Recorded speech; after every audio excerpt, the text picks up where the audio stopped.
Hello and welcome to the Saturday Football Show. We've got a great panel this afternoon. We've got James B. He's rocking this revolting shirt.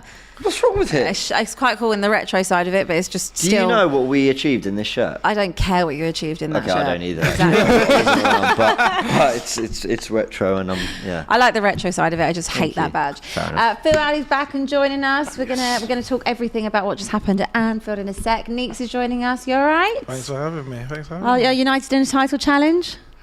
Here we go. Here we go again. Gotta get in early. Me and Abby's got some unfinished business. We've got lots of unfinished business via Neeks, going back from last season, but we're going to get to that.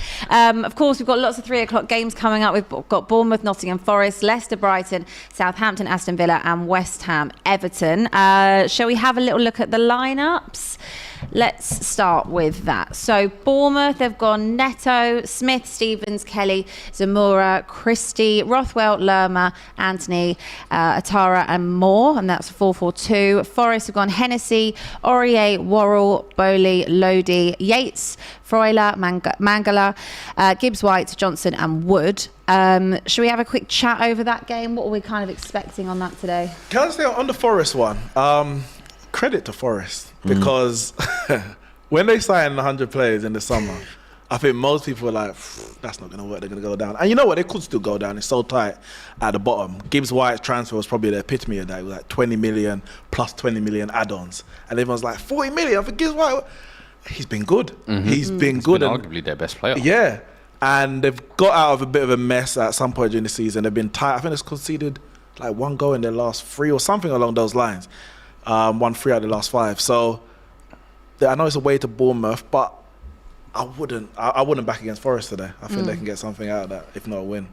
Yeah, I think you have to give credit to Steve Cooper for kind of the turnaround there. But, I mean, they did bring in a hell of a lot of players. Yeah. And it's never easy, I think, when you have that kind of gelling period. We saw that with Fulham, was it, a couple of years ago when they tried that kind of whole overhaul. So it's not easy. Fair play to them. I do think they have been helped a little bit by that bottom half of the table being so packed in close together, where essentially if you win 2 or 3 games, you're well clear and above the safety zone. But meshing that many players together at once is never easy. But Bournemouth have obviously got new signing, number 11, Dango Ouattara, starting from Lorient. They've signed him, I think, just a couple of days ago. So I'm curious to see if he can kind of make an impact. They've had a nice little bit of form like Forest as well when the caretaker manager Gary O'Neill took over, but now it's kind of leveled out a little bit and they're just hovering above that relegation zone. So interesting game to see kind of who really has the metal in that bottom half. Yeah, they absolutely are hovering above. They are in 17th place. West Ham, Everton and Southampton all on 15 points, Bournemouth on 16 points. So that is going to be an interesting afternoon. Let's look at Leicester against Brighton, high-flying Brighton. Leicester have gone for a 4-3-3. They've got Ward, Castagna, Amati, Faze, Thomas, Tielemans, Mendy, Dewsbury Hall, Prate, Vardy and Barnes. And Brighton have gone for Sanchez, Gross, Van Heck, Dunk, Estupinan, Casado, McAllister, March, Lallana, Mitoma and Welbeck. I mean, we've got to give so many and so much credit to Brighton and De Zerbi, right? Yeah. I mean, this is a club that, lost Ben White about 1.5 years ago, lost Basuma and Cucurella in the summer, lost Graham Potter mid-season, lost a load of their staff, but they've always found a way to respond. I know a lot of the topic today will be about West Ham and Everton, and when West Ham fans want David Moyes out, some people go back at them and say, well, who are you going to get? Well, I didn't know who De Zerbi was, and look how Brighton were prepared. They were ready. They knew Potter would be in demand, and they just have a system that allows them to prepare for losing those bigger names or the people that are credited the most with the success they're having, but they bounce back and, if anything, look even better. I mean, what they did to Liverpool was no fluke, and when we went there, we won 4-2, and obviously the praise was there for Arsenal because we scored 4 goals at a club doing very well, but we could have bottled that game, and because they almost forced us into it. They're a really good side, and I'm glad they're doing really well. Yep. And looking at Leicester. Sorry, can I just quickly say, my maths ain't the best, so you have to help me out this with Abby. Sure. Oh, and Fuad actually. Oh God, this is. If Brighton win, do they go above Spurs? Or they actually don't go above. No, they don't. It will be joint. Joint. But Joint. no, you can't joint. This first, second, third. Someone has to be above. We would still be above them. Still be above. But they have a game in hand. I don't know Yeah, they maths, do have a but- game in hand, but a game in hand doesn't always I mean. was a just win. answering the question. I know you didn't answer, but I'm just prefacing a game in hand doesn't always mean asking the 3 question. points. Don't choose violence. I'll Before we've even answer really the started question. the show. I didn't need it. I'm giving you. We've You know when they say show your working out? I'm showing the working out. No space for that. Next question. Yeah, look at you. We'll come to United. Yeah, don't worry, we'll get to you. We'll get you. Just want to talk about Leicester really quickly because they are actually in danger. They are sitting 15th in the table, which I guess doesn't sound too bad, but they're on 17 points and the bottom three are on 15 points, so they can easily get sucked back in. We do know obviously they've had a lot of issues kind of off the pitch, financially since COVID, and I guess you have to credit them that they have done well to keep likes of Maddison and people like that. But what is the realistic ending of this season going to look like for Leicester? Just mid-table mediocrity, in my opinion. I think in the summer they were kind of prepared for that. When you have a manager who's not being backed at all, he's kind of got his hands tied. And as talented as you can say there are talented individuals in that Leicester squad, no matter what team you are, you do need freshening up every season, regardless. The Premier League levels go up every single year, and Leicester just seems to have lagged behind and almost gotten complacent on that kind of team that won them or got them to a lot of places over the last couple of years. And I've just said we're going to live in that. The fact that Vardy is still starting for you as a main man in 2023 is alarming in my opinion. It's got to be, what, 37? He's 35, 36, still living off Red Bulls and snuffs. Like, come on, we're moving past that now. Like, this is 2023. Pat Sandaka's been here 2 years. How often has he got that kind of continuous run in the side? And I've seen him pop up with goals in here and there, but I don't know. It's crazy, it's a funny one. They've bought a lot of strikers in the time that they've been back in the Premier League, and none of them's really done anything other than Vardy. You got Slimani, Jose Perez, Kelechi Iheanacho. The only one who did something was in the league. They won it. Was it Okazaki when they played with Vardy? Yeah. And it's like all these people coming in and said Daka, and it's like no one can seem to dislodge Vardy. And I don't know if that says anything about Vardy or more about we talk about their recruitment being good, and it has been good, but it's like how long? The question I guess is how long can you have this great recruitment without actually putting proper investment into the squad? That kind of goes back a little bit to what you were saying about Brighton as well. We had Ben here last week, the Brighton fan, and he was saying like the good thing about Brighton is that they don't just prepare like Leicester and Southampton. I feel like they always prepared for the next season. All right, we're going to be prepared to lose Ings and so we'll replace them. Brighton prepared almost 2-3 years ahead in the sense of guys like Mitoma. They signed 2 years ago, but they sent him out to Belgium on loan for a year.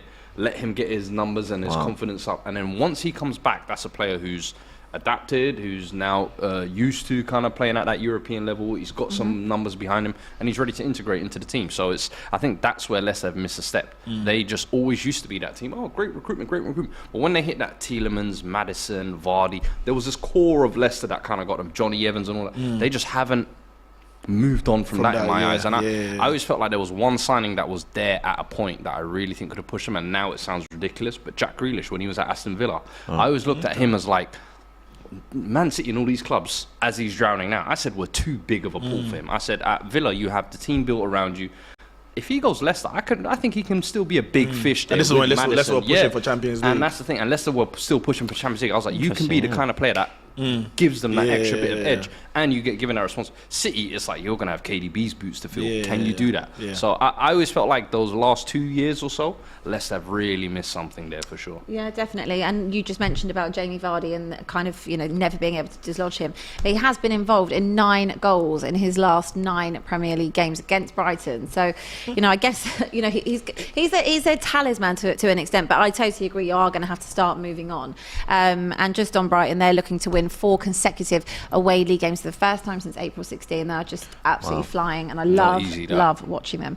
Right, let's look at Southampton, Aston Villa. They've gone with a 4-2-3-1 Southampton. They've got Bazunu in goal, Lineker, Kaletakar, Salisu, Walker-Peters, Lavia, Diallo, Armstrong, Ward-Prowse, Edozie and Adams.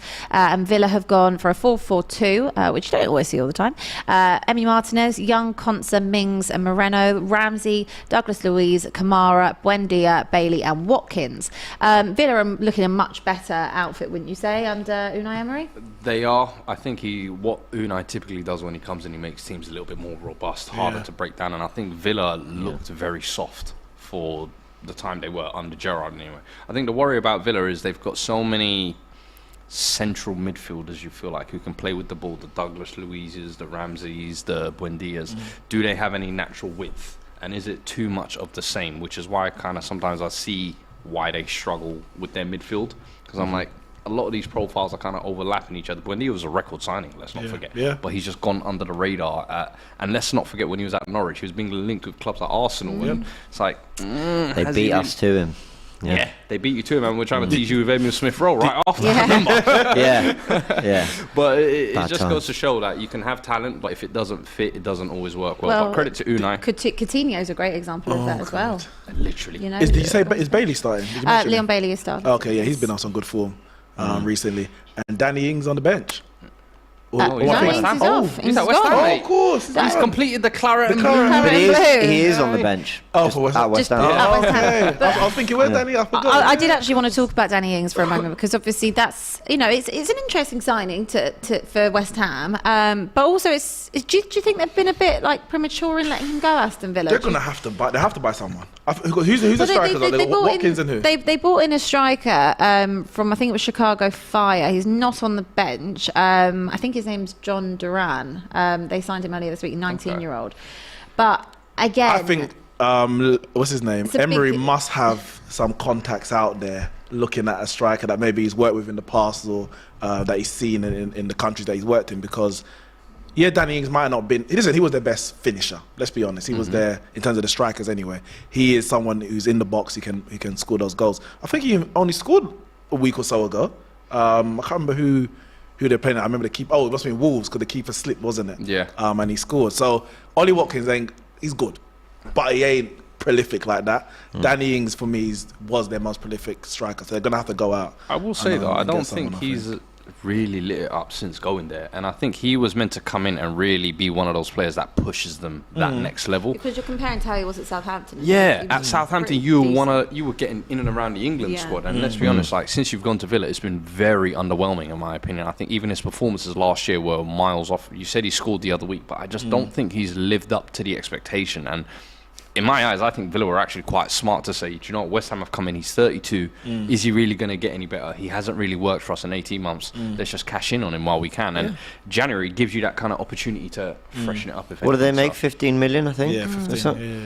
Good Not business. bad. Good Not business. bad, man. And then you go and take a gamble on a 19-year-old. That is where it's a little bit, is he enough to fill the boots? Because that's a Premier League proven striker, and you're now replacing with someone who has to adapt to a new country, new league, new system. It's a lot. And young as well.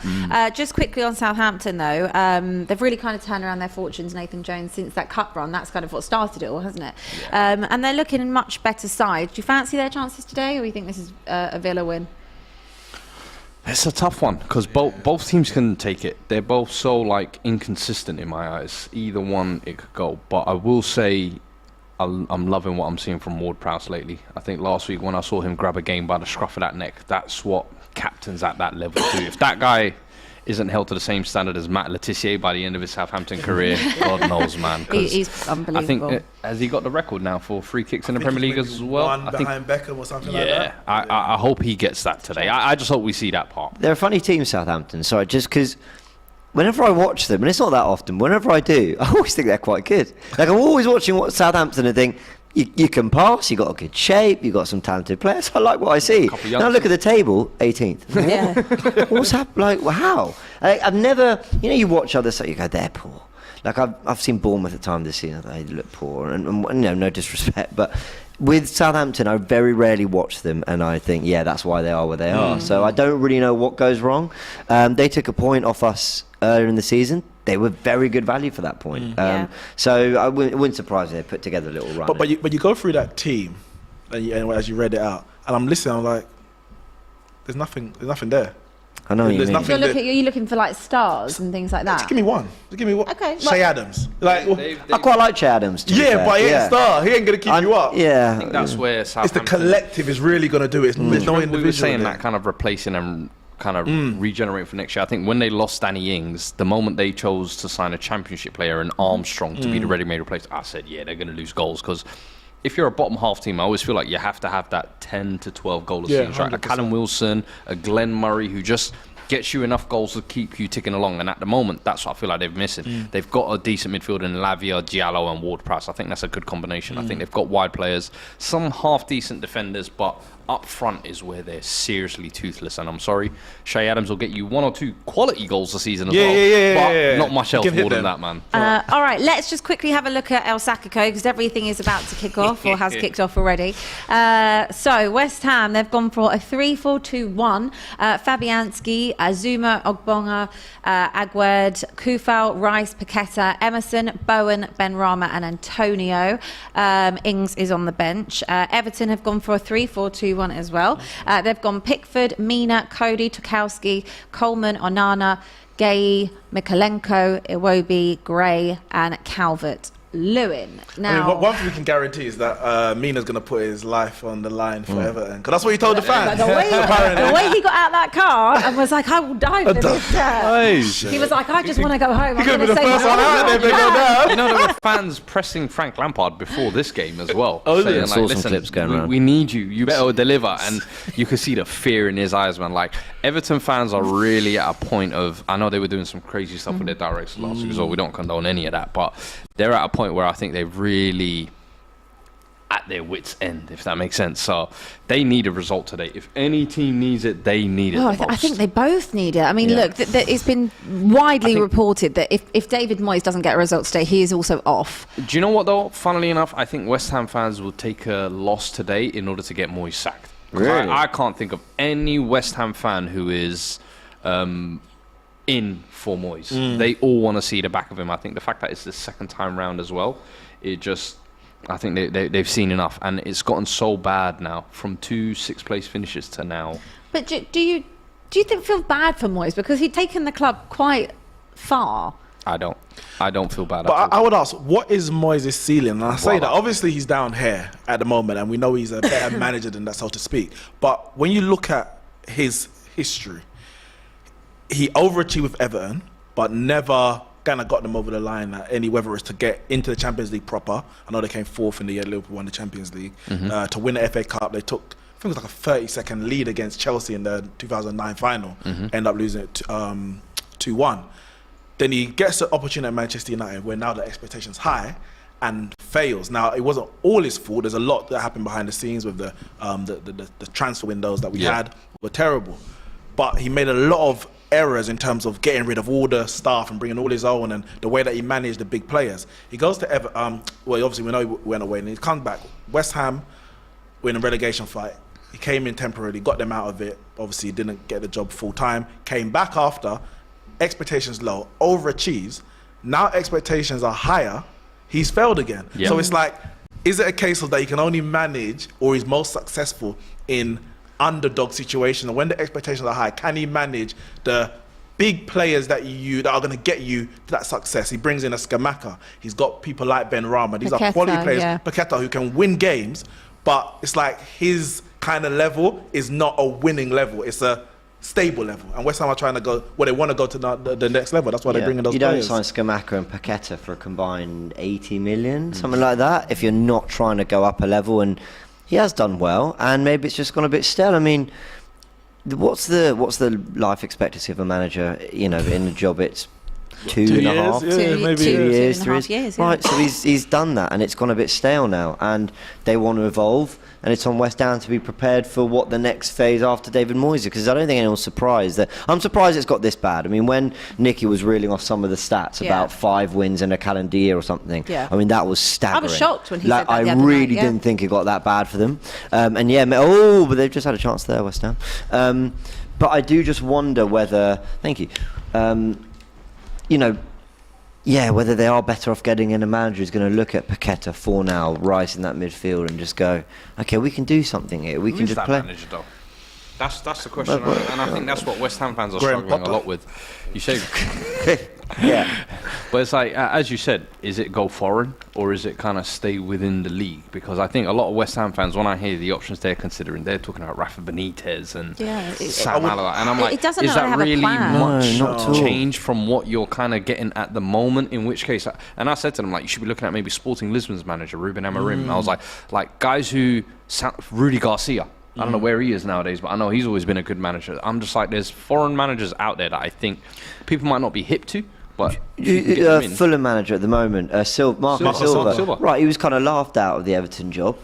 Because he did quite well at Hull, and then he got Watford, and then went to Everton quite quickly. Look at what he's doing with Fulham. Sometimes these managers, you see a bit of a style of play, you see something that you go, all right, that's worth sticking with. And if you find a manager that's got a decent pedigree or some decent experience across other leagues or whatever it is, and they play a brand of football you think might suit the players you got, maybe it's worth a go. Because again, you don't sign Paqueta to play him alongside Rice in front of two centre-backs. That just doesn't feel... Really? Is that where we've got? Yeah. I just think that's where I think they're feeling quite let down, West Ham fans. It comes and I do across get it to a degree. me from listening to kind of Nicky and anyone involved in West Ham. It's as if Moyes has a style of play which is a lot more defensive, which we know, he prefers the Fellaini's and the Matiches of the world. And he's got these players that can create and can, play nice football, and he doesn't know how to utilise them. And, Jared Bowen as well, Ben Rama, I've been a big fan of both of those from when they were at Hull and Brentford, respectively.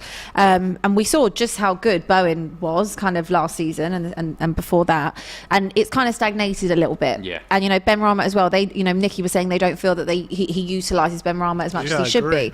And of course they've got Antonio. Antonio's been a great servant to the club, but he's been there a long time, and he's probably moving on in this window. And the thing is, his style, Antonio's style of play, epitomises, I guess, Moyes. Yeah. But you're trying to move away from that, and the fact that he started in this game, of course they need to win the game, but he started because it's like this is what Moyes knows, and I guess to get him out of the situation, he has to go back to what he knows, and what he knows isn't going to move West Ham forward. It can get them to a level, but it's not going to move them forward. Although I will say that I do think it is a better move. For example, a small change, removing Souček from that midfield. I'm sorry, Souček's little purple patch of winning headers at the back post ran riot for 6 months in the Premier League. Absolute madness that first year or so. Yeah. But since then, I'm like, aside from set pieces, what does he actually bring to the team? Like, aside from like a physical presence in midfield, on the ball, he's like Bambi on ice. So I actually, as much as I hear Paqueta shouldn't be playing in that deeper role, I do think it is a progressive move to actually take Souček out and put him there. I mean, I kind of, if you do it with like Fornal in there and Rice, and that feels exciting. Or like Lanzini, or just something like a bit that, more. Like technicians in and around him. Like, maybe we're dreaming. I know. I will say that they did for a sustained period of time play good football under Moyes, to be fair. They did, yeah. Okay, they're Jesse Lingard loan, but in points last season as well, they were good to watch. They did beat Liverpool and Chelsea as well. They did have moments. Bowen was playing some of his best football. So it's not just he came in and made them stable and kind of climbed the table through that. They really were evolving under him, which is why I think he earned that faith from fans that everything that went right at Everton and went wrong at Sunderland and Man United, I've learnt from, and here we are. But it's just gone a bit wrong this season, and sometimes it's really hard, no matter what you do, to pull yourself out of a rut mid-season. Games come so thick and fast. You don't get the amount of time you want in the training field, all this and that. Even without European football, it's hectic. A World Cup in the middle, so I would understand if they'd want to make a change, but I hope he'd leave with at least an appreciation of what he has achieved. He's done some really good things. Definitely. I think he would definitely get another Premier League job after this, for sure. I think Premier League clubs would be foolish not to look at it, to be fair. I think he's actually done a very good job at West Ham. It's just everything comes to its end. Yeah. And I think this is just the end of this chapter. And it would probably be better if he walked away. But I think on the other side, I don't think Lampard is in as much danger as everyone makes out to be. In my opinion, I think the fans love him, or they appreciate him, should I say? Yeah, because I don't know what it is. I think he kept them out last year. Every week it seems like everyone's saying Lampard is on the verge of the sack, and I'm like, I don't see it. Like, I don't see the fans getting on him. No. I don't see the players downing tools, because despite how bad they are, they do still put the effort in. Yeah. So I'm like, he's got the fans, he's got the dressing room, and then essentially, because now I've seen Danjuma get confirmed in the last 24 hours, I'm like, the board are still backing him. So, and the thing is, he survived. He helped them survive last year, and I truly think as well, in my opinion, maybe you don't want Lampard plying his trade or training on the job, but even if you go down, stick with him. Let him rebuild that team back up. No, it sounds. I'm sure Everton fans are probably watching this saying, "What are you doing? This ain't no training ground." But you've been overdue a relegation for a couple of years now. Yeah, and if Lampard is going to be the one who brings you back, let him bring you back, because I don't think he's done the worst job. I do think he's just been very unfortunate in some situations. So the bit I disagree with is I don't think you can just sort of say, well, if you go down, then let him bring you back, because it could be so hard to come back up. You know, I'm just going off what I saw him do with Derby in the Championship. I'm like, if he went down with a team of Everton's quality, I would doubt that he would struggle to bring them back up. So this is what I do agree with you on, is I don't think he's as bad a manager as he's become a little bit of a joke of the Premier League. What I feel like. I think at Derby, I know he had a lot of loan favours from Chelsea and he really should have gone up, but all right, he lost a final. And then at Chelsea, that first year was actually when he got the money that it went wrong. But his ability to just take a group and coach and play some good attacking football, he actually implemented that very quickly. And an Arsenal fan who's very happy with Arteta, I know it can take a long time sometimes to see the identity. And he actually instilled that quite quickly on that Chelsea team that just lost Hazard and had some young players. Cool. I saw enough. And I've even seen at times at Everton. I mean, in the first quarter of the season, they put together some good results. I think 6 unbeaten, a few clean sheets in there. They found a good sort of something that worked for them. And look, there's loads of issues at Everton. If they wanted to make a change, I wouldn't say, well, that's ridiculous. But I'm sort of also, you know, if they want to give him more time, I kind of get it. I just think it's so hard. The team just looks a little flat, doesn't it? Kind of Iwobi and Gray kind of in behind Calvert-Lewin. It just feels a bit... What I will say though is I've never seen Iwobi and Gray probably look as good as they have individually. If we're talking, he's decent. Listen, I can't lie to you. I never saw this Iwobi at Arsenal. I didn't see you when they. There was a little purple patch, may I say, when he came. The little skin fade period. When they were comparing Iwobi and Welbeck to Rashford, I remember. No, but I felt like since he went to there for the big money move, it was supposed to be all right. Iwobi's his kid, and he never really delivered it up until I feel like Lampard walked in and said, "You know what? I'm gonna put you in the number 8 role." I think Onana, the new signings look decent. And who's the other one you mentioned, sorry? Well, just Gray. For me, Demarai Gray has been by far their best player. I call him Angel Di Maria Gray. Yeah. Because he's a different player now. I think it's interesting. We've got a goal at Bournemouth. We've got a goal at Bournemouth. Oh, wow. Nottingham Forest, 1-0 up. Ryan Yates with the gool. Early goal. Good for Forest. Good very, very good. They've turned it around. They have. Moving them up the table. Assist by Willy Bolly. Wolves legend, that. I haven't seen his name for a little while. History right there. History of the Wolves. I just wanted to touch on what you said about Frank Lampard. I have to be honest, I'm not a huge fan of Frank Lampard, not just because of, you know, ex-Chelsea vibes. I just don't think he's a very good manager. I just don't. That's just my opinion. Based on what? His second year at Chelsea? I don't think he should ever have taken the Chelsea job. I get it when they come knocking, you take it. I think that... We don't have to. Rooney turned down Everton. Yeah, I get it though. He wanted to take it. I think it was definitely a step too far for him. I liked what he was doing at Derby, and I think that had he have maybe stayed at Derby, he could have maybe progressed to being a better manager than I'm seeing maybe now.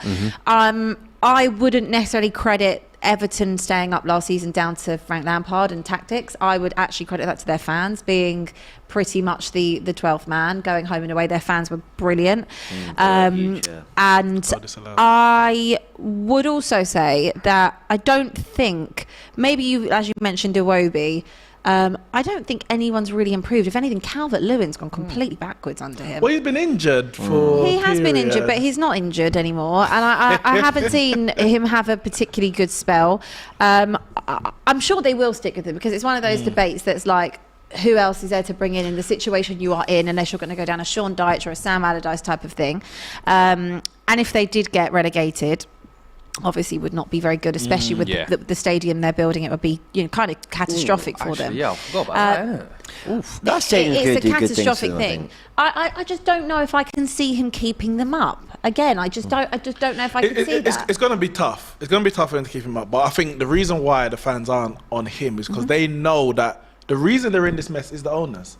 That's what the reason they've got. Talk to us about owners, talk to me about owners. I just want to say that goal has been ruled out, by the way. Bournemouth, Nottingham Forest, it's still 0-0. That has been ruled robbery. out. I didn't see it, but definitely robbery. But absolutely robbed. I think like they have recruited a hell of a lot of players with a hell of a lot of different managers playing different styles. Everything from they brought in Benitez. the ex-Liverpool, they're basically a Liverpool legend, winning the Champions League in 2005 with that team in the manager in the manner that they did, and they brought in Everton, brought in Benitez, thinking somehow it's gonna endear the fans to who? Like, it was never gonna work. Ancelotti, cool, that was a weird one. It was a great manager brought in, but it's weird, it's strange. You know, it's not really gonna last because the moment a big team comes in, Ancelotti's gonna be gone. They're such a case study, aren't they? Everton? And you end up with all these players that. Which next manager is going to be able to handle a James Rodriguez who was only already there? I mean, he was literally, as soon as Ancelotti was there, I am on. Ronald Koeman comes in and they got like 5 number 10s in their team. One of them Klaassen, we talk about. But that was a weird summer. they really are. Rooney. They really are a case study in like bad spending. Literally. Probably bad appointments that I think sprinkled in there in some okay ones. Just like you're right that summer. 3 Rooney, Klaassen, Sigurdsson, was it all the same summer? You should not be named. Yeah, well, sorry. No, they did sign him. But the amount, you're right, that was, It's been like that. It's been like that for the past, 15 years as well, I'll be honest with you. Everton were always seen as that team of, if you're like a mid-table or relegation player, like a Ward-Prowse, they'll say, before he goes to the big 6 clubs, he should go for Everton. Go for Everton. Like Everton was almost like that buffer period between serious clubs and in fairness, non-serious clubs. I used to always call Everton the Spurs of the North. I've always said it, 100%. It's like they're just essentially pretending to try and be at the big boys' table. They are. But it's like you're never really going to get there. And it's like, I don't know, I felt like their boat came and went a long time ago. And the past 10 years, it's just been like watching the car crash just happen. And it's year by year, it just gets worse. But it does sound familiar, doesn't it? It does. From all intents and purposes, from what I've been hearing, is that the owner, is Mashiri, he basically, obviously runs the club as the owner, but he actually runs the club. He's the one who's choosing the manager. He's the one who's choosing the players. It's not like he's leaving it to the CEO, the board, the director. Technical director. No, he is judge, jury, executioner. And it's like, okay, but what do you know about football? I don't know. Maybe he knows everything. I have no idea. Yeah. But that's a question needs to be asked. What do you know about football? Never good news. It's just echoing things. Never good news when an owner is too involved in your team. Take note. For what it's worth, the 2 clubs we've been talking about, West Ham and Everton, they look like 2 clubs in the position they're in right now. You've been having your eye on what's going on. Just so lifeless. To be fair, this reminds me of the midday kickoff. Also awful. I'll say credit to Fuad actually for staying awake. Well, listen, during that live people in the chat kept me awake. We are going to get into that. I just want a quick answer from all of you before we move on from this topic and actually go and talk about that game. Who do you think is going to get the sack first then? Moyes or Lampard? Moyes boys. Moyes. I think Moyes as well. I think if they lose today, Moyes. That being said, I think both of them might survive the season. I'm not saying Moyes might still go at the end. Oh, hell no. But I think both of them. I think West Ham might have a breakdown. Can we get the table up, please? Because I want to actually see where. I can give you the table, but I mean, give us the Premier League table. Right, West Ham 18th, 16 points with a goal difference of -10. Everton 19th, -11 goal difference, 16 points. Well, who's bottom? Southampton. Oh, okay, 16 points. This is what I mean. Southampton look better than these 2 sides at their bottom. Points. There is 1 point that separates the bottom. The 4. All right. Six. If they draw today, does any manager get sacked? Yes or no? Does anyone? If they draw, if West Ham or Everton draw today, does either of those managers get sacked? I think Moyes, yeah. Can I see the West Ham fixtures after this? Because I just. Who have they got? West Ham, Newcastle away, Chelsea at home, Tottenham away. I tell so you what, do you there's sack three- a there's 3 manager to points give there. them that run? Do you know what I mean? Yeah, I know hey, what you're saying. Welcome to West Ham. By the way, Newcastle away, Chelsea at home, Tottenham away. New manager bounce. Yeah. That's what it's Give all them, about. just give Moyes those 3. Those 3, and then bring them for Forest, Brighton, Villa. Yeah. I wouldn't. I'd probably give And in him that time, Lampard might go. No, I'm joking. And then hire Lampard when he's left Everton. Looking at that, there's 3 they hate points. him at There's West 3 Ham. points up for grabs for them on there. He left. There Well, are 'cause three he- points. I didn't realise it was a hit. 19th of Feb, they'll get 3 points. Mark my word. Right. Anyway, let's move on. Let's talk about what happened at Anfield. Fuad. Good God. There's nothing to talk about. Nothing. I was on my way in, so I didn't get to see the game. I was listening to what was kind of going on. From my take on it, it sounds like it really was a mid-table clash. Oh, that was a mid-off, as the streets would say. That was honestly a tough watch. And lack of quality. Like, both teams looking like they lack a bit of identity as well. I think Liverpool should be even more alarmed, getting absolutely schooled by a mid-form Chelsea team, to be fair. Chelsea actually looked like the more dominant team, had the better chances. I thought when Mudryk came on as well, I can't lie to you, he looks a serious problem. How good was he? Or how bad Liverpool? No, I'm not doing that. I'm not doing that. People like you, they always want to take the shine away. I'm going to give the shine because it's debut, and debuts are never easy. And I think when he came in, that game needed someone like him, and he gave it what it needed. Honestly, he was lucky not to get a goal, in my opinion. He had 3 kind of semi-good chances, one that fell to him at the back post. But I think Chelsea easily should have walked away with the 3 points, in my opinion. They had the better chances, but good God, was that a tough watch. In terms of quality-wise, those two teams, like you said, where you can see why Everton and West Ham are where they are, you could see those teams, they are mid-table. You could also see it was a mid-table clash because there was no urgency. Like, at least with a relegation clash, there's like an urgency of, survival. Okay, yeah, this was just... Well, it's like had they given up, both of them given up on top 4. Absolutely. It's like they were playing to just not lose, and in reality, if they're either gonna get top 4, you kind of want to get the 3 points. Two teams majorly struggling for identity, which isn't what you know of a Klopp team. Didn't he come in his first game away at Tottenham? They already ran more than any other team in the league or something. You know, they had identity from day one under Klopp, and they haven't had it really this season. He's, mixed up the team massively. You've got Gakpo leading the line, not the profile of striker we've seen leading the line normally for Liverpool. You've got, Elliott on the left wing, who's kind of like a number 10 kind of player, but he's playing on the left. Or if anything, on the right, as a left forward. Maybe at least on the right, but obviously Salah's there. Me and Doyle was saying, like, that front 3, the way they lined up was all wrong. Gakpo should have been on the left, Elliott on the right with Salah through the middle. But for some reason, Klopp just seems to be mixing and matching every week, and it's just, I don't know. I don't know what I've said. There's so many things wrong at issue. So many things wrong at Liverpool. Which issue do you attack first? So we tell you a little story. Back in 2017, I was watching Watford versus Arsenal. This was the Cojones game.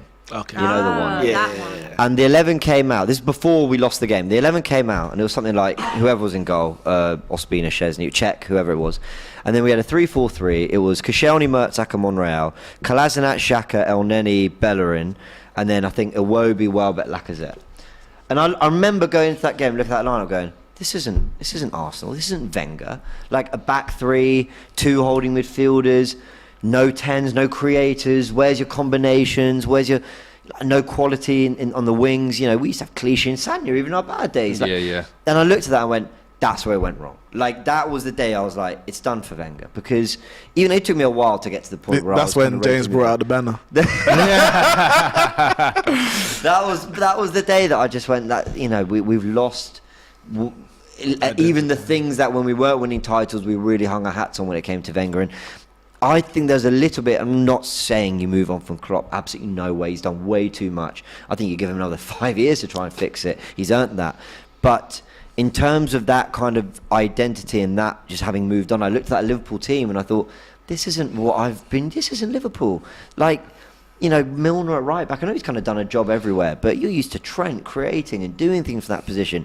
You're used to a fluid front 3 that would interchange. They could end up anywhere. You're used to a high press. Yeah. You used to Fabinho, just that anchor dominating. You used to centre-backs who would distribute from the back. It just felt so far from what they've been doing, and it really reminded me of that time I watched that Watford game. We end up losing, obviously, and I thought, because it's not even that we're playing badly, just even the way we're setting out is miles from what we were. And that's how Liverpool look now, just so lackluster. And throughout that game, you could just tell, Doyle was watching that with me, he just, no inspiration, no press. And as you said, that rock and roll football was the Gegenpress brand, as he called it. Mentality monsters they were. And they haven't even played that really for 2 years, that kind of intense press, but they still pressed, and they conceded that for a little bit more control. Now they got neither. I think the first chink in the armor was when we saw them go on that crazy home disaster run, do you remember? Yes. Against Villa, Burnley, Brighton. Was that? I think that was start of last year, wasn't it? No, it was about December, January period. 2021? 2021. Yeah. Yeah, 2021. because I remember it was... it was a mad time. But I remember that was the first time where that supreme Liverpool team looked like, you can outrun these lot. The asthma pumps isn't full of steroids. Like, oh, okay, we can give them a game. And Maybe their prescriptions have dried up. teams just started to become a little bit more brave and really started challenging them. And then you started to see one by one as the system failed, the individuals where they'd normally step up, like a Salah, like a Virgil van Dijk, like an Alisson Becker is even making mistakes. Like, so it's a lot of issues at Liverpool. As I said, I wonder which one do you attack first? Is there an element of, as much as you mentioned Arsene Wenger, that Klopp's been too loyal to a lot of those players? Oh, I say that in a sense, of course, you're in a period where you're so dominant, barring Man City, but you're so good. So, of course, you trust those players, those 12, 13 players. But at the time when you're winning, you're supposed to also be preparing for the next season, the season after. And granted, maybe it's not all his fault. Maybe there's something to do with how much finance he's getting from the owners. But there's players that shouldn't be there, yet they're still there because maybe they were a part of the time when they were good. And really and truly, he's bringing in, okay, Darwin's coming, Gakpo's coming, and there's probably a few others that I'm not going to go through. Yeah. And it's like, yeah, but now you're throwing them all in together to fix the situation when really you're supposed to be easing them in. By the time Firmino or Mane or Salah were ready to leave, there should have been someone who was already probably even taking their position. He brought in Diaz in the January, cool, and Diaz done well. But you can't expect Diaz to come in and replace and be Mane. I agree with you on that. Prepare Diaz. But I think they were doing that with Diaz and with Jota, and I think ideally they probably wouldn't, bringing in Gakpo. I think if everyone was fit, maybe we wouldn't be seeing Gakpo featuring as much, and it would be a gradual thing. But also the problem being they've had to kind of go with Harvey Elliott and other people in and around that midfield, not just because of injuries, but because of how static it is. They've kind of been, in my opinion, if they only had like a 40 million budget to spend in this transfer window, which is looking like apparently it has been, why go for Cody Gakpo? Why not go and try and get a midfielder, whether it be Casado, however much he was worth, pay the money, or go and get Nunes if that's who you're talking about, Mateus Nunes of Wolves, or someone else, or Neves, or someone. I've seen Oxlade have a remontada. I don't see the point of necessarily bringing in Cody Gakpo, and that it might be a good signing in the future, but for me it's an unnecessary signing when you've been struggling already for the 6 months of this season. In the midfield, that's where you need to strengthen. And Klopp said in the summer they didn't need to. Then he said actually we did need to. Brought in Arthur Melo, which the guy's been injured all season. By the way, Brighton are 1-0 up. Matoma with the goal. I actually think they do go above us, by the way, on goal difference. I know. I didn't want to. Oh, is it? No. I could see it, but I didn't want to say it out loud to him, man. Guys, I wasn't going to admit it. Guys, I knew my maths is not as bad. Hey, I'm an accountant. I knew. And Bournemouth have scored. Jadon Anthony. Been linked with Arsenal this week. Jadon Anthony. The wrong answer. Okay, we've had 2 goals, 2 minutes. Bournemouth 1-0 up against Forest, and it's like Brighton Jadon Sancho and Anthony 1-0 up over Leicester. Yes. Sorry to interrupt. I think you're spot on, by the way, what you were just saying there about Gakpo and the money they used on him, because that was a wild signing. Because it's off the back of the World Cup. There's two sides to this. Firstly, Jota, Firmino, Diaz, all three of them alongside Salah, that's your 4 starters. And then Gakpo, Nunes would be 5th and 6th in that line. So that is a problem. And we know Liverpool have been a team that from back to front, it all functions in the same unit. The high press means that the centre-backs can sweep up, all that. It all works cohesively. So losing key players like that can make a difference. And I do really sympathise in that sense with Liverpool. But you're so right, 40 million went on Gakpo. Now, it's all well and good saying, yeah, but we've got 6 players for 3 positions. But you still have Fabio Carvalho, you still got Elliott, and you've been playing Oxlade-Chamberlain there. So that's another 3, so that's 9 who can play in the front 3. You needed midfielders. You needed someone that was really going to press Fabinho. You needed someone who could maybe give Thiago that week's rest. You needed someone who could slot in for Henderson and Keita, who injury, age, all these things. I think they've only got 2 midfielders out of the 8 or 9 that they have that are actually competent enough, in my eyes, to still be playing in a Liverpool side. Thiago and Fabinho. And to try Fabinho's and that's what I was going to say. Fabinho's form has been way off that now you've got a Spanish wonder kid making his debut in Premier League starts. So it's a case of they've been so far off. And I think what you said earlier on hit the nail on the head as well. Like, I do think Klopp has been far too loyal to a lot of these players. Like the Milners and Hendersons getting new contracts just because they're passing bleep tests. I'm sorry, no.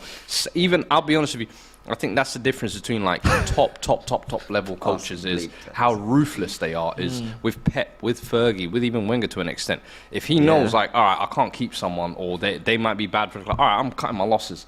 Whereas Klopp, I just feel like he's like, nah, these guys have got me here. I can't let go of it. But you've got to think it's the human side of it. And I know, like, from here... That's what built him. It is so difficult, isn't it? Because he's probably looking at a James Milner who's given him so much these last 6 years. Free transfer from And then how's he look him in the eyes and go, you're not it anymore. Yeah, but James Milner's also no spring chicken. Like, he's, mid-30s, almost mid to late 30s. But I don't think... 38. He's late 30s, and credit to him. This is not saying, James Milner has had a wonderful career. Brilliant. And I still think the likes of him and Henderson can do a job for Liverpool, but they shouldn't be the first choice. They just shouldn't. You can't play this high intensity, high octane, fast paced football with a midfield that has a combined age of 90. They never replaced Gini. They never replaced Wijnaldum. You're absolutely right. And he was crucial for them, Wijnaldum. He became a bit of a laughing stock at one point again. At times, some fans were saying, Wijnaldum is not... Anyway, before he left, he ended up playing brilliantly, I think. But you're so right. But I don't think Klopp is sitting there going, I know Milner's not it, but I just don't have the balls to tell him. I think he is thinking... like almost subconsciously, he's given me so much, so I do still rate him. I can get that out of him again. No, but that's where you have to be ruthless, in my eyes. That's where you have to take off the rose-tinted glasses and say, no, winning is what matters. Being at the top is what matters. We were in 4 finals or within chance to win 4 trophies last year.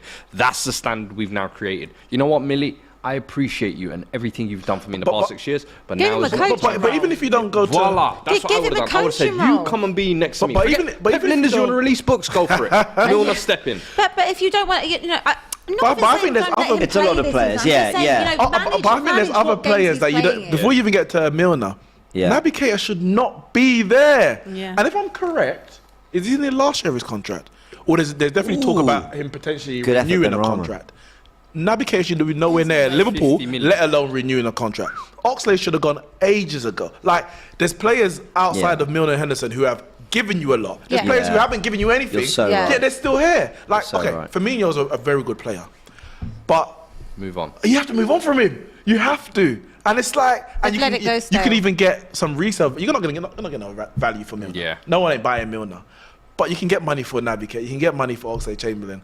A year or two ago. And it's those players for me that's holding back, because then maybe it's a case of, well, I don't need a midfielder because I've got 8. Yeah, 4 of them are duds. 2 of them being injury prone. It's those kind of players that I think he needs to move on. Origi was here too long. Shaqiri was there too long. Those players should have been moved on. Money got in for them, and then you go and strengthen the midfield. Yep. Absolutely. Let's have a quick read through some of the chats and then we'll pick up with Chelsea.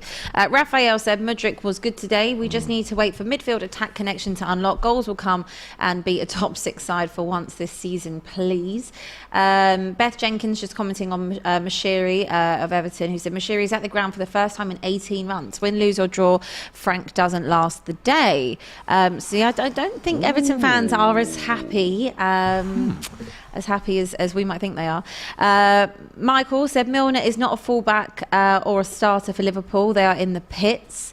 Tenditum said Liverpool-Chelsea match is the perfect definition of 2 friends at a nightclub fighting over a 3 out of 10 girl. Was it even as good as that, guys? If that even. Was it even as good as that? Oh, man. Michael said Klopp's never had a midfield at Liverpool. His style is playing high press and fullbacks pushing up. Teams are getting caught on now. Oh, I mean, he's had a midfield, just not the traditional what you expect from midfield, but he's had a midfield. Yeah, absolutely. But he also had a midfield that just allowed for the fullbacks to do that thing. That first goal they conceded at Brighton, Thiago gives the ball away, Trent and Robson are all the way up the pitch, and then the midfield can't cover. So it's 2 centre-backs left to do it all. Yeah. Yeah, Tina said Klopp got 100 million last summer. Klopp knew that. He needed midfield, but he went for Núñez because City got Haaland. Is that a point as well? I've always said that. I said that Núñez signing was definitely an overreaction to seeing City go get Haaland for 65 million. They said, oh, what can we do? Because I said there's no way Darwin Núñez was worse than that. Just the January before that, he was being quoted for Arsenal for 50 million. Just 6 months before that, he was being quoted. A summer before was being quoted Brighton for 30 million. So I'm like...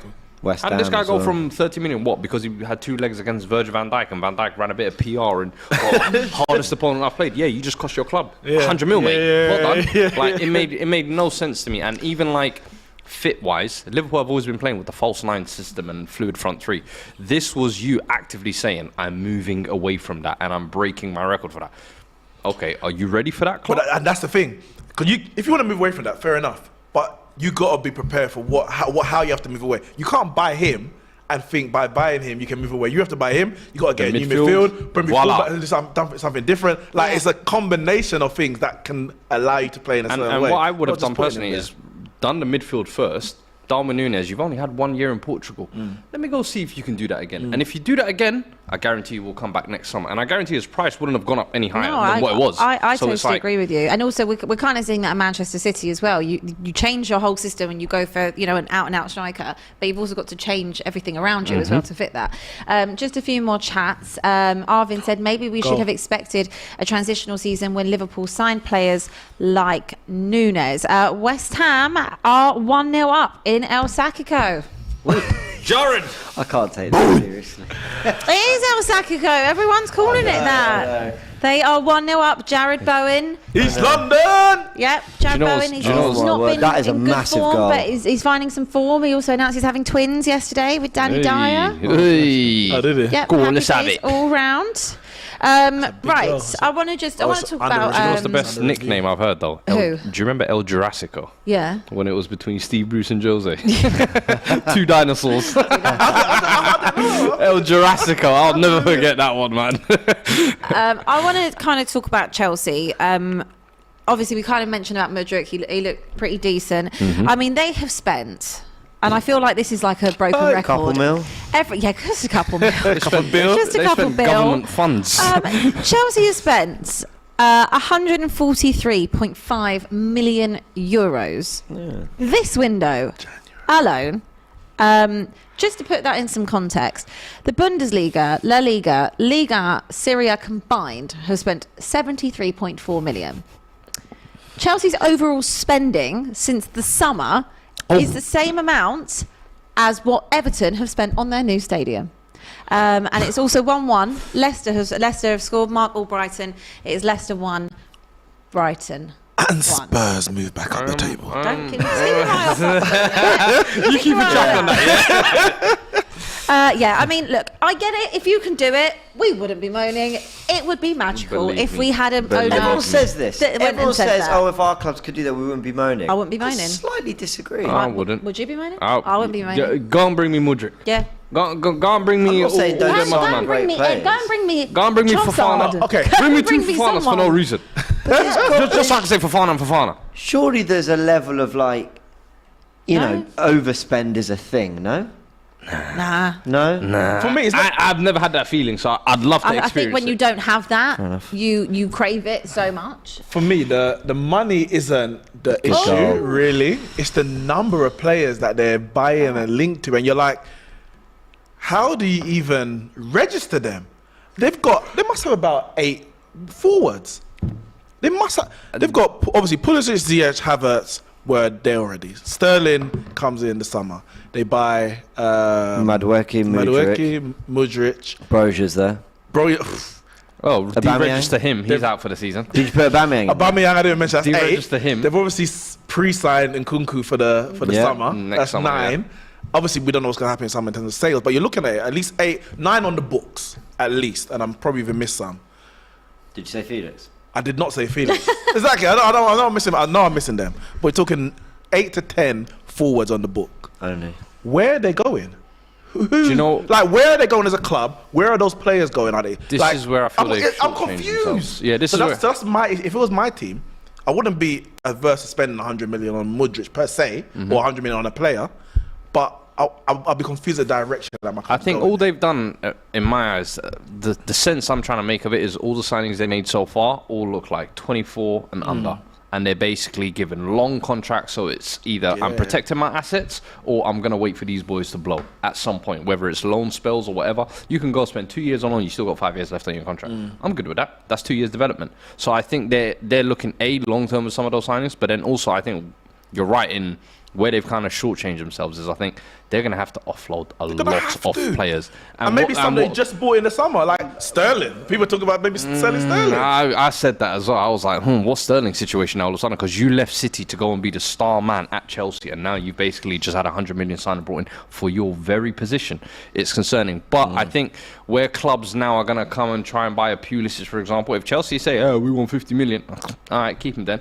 He can sit on your books and rock. Yeah. And it's like, now they have that overload of players, and it's like those players aren't going to be happy, so they've left themselves shortchanged, I think, in the market. I understand why Chelsea fans, by the way, in 2.5 years of sort of working at AFTV and doing sort of online content, I've never had an agenda. Other channels are available. I do have one for Chelsea, absolutely. Oh, go on. After the way they've been, Mudryk and everything. Yes, I'm bitter. Yes, I'm salty. I love it. I've been told that Trossard is a better signing. It might have. I think we should explore that later. We can explore that. Carry on. But I hate the way they're operating, and I get it. If you're a Chelsea fan, you're going to be happy about it. You're going to be thinking, the new owner's come in, and he's absolutely trying to put what he can into this team to give them the best chance of climbing the table now.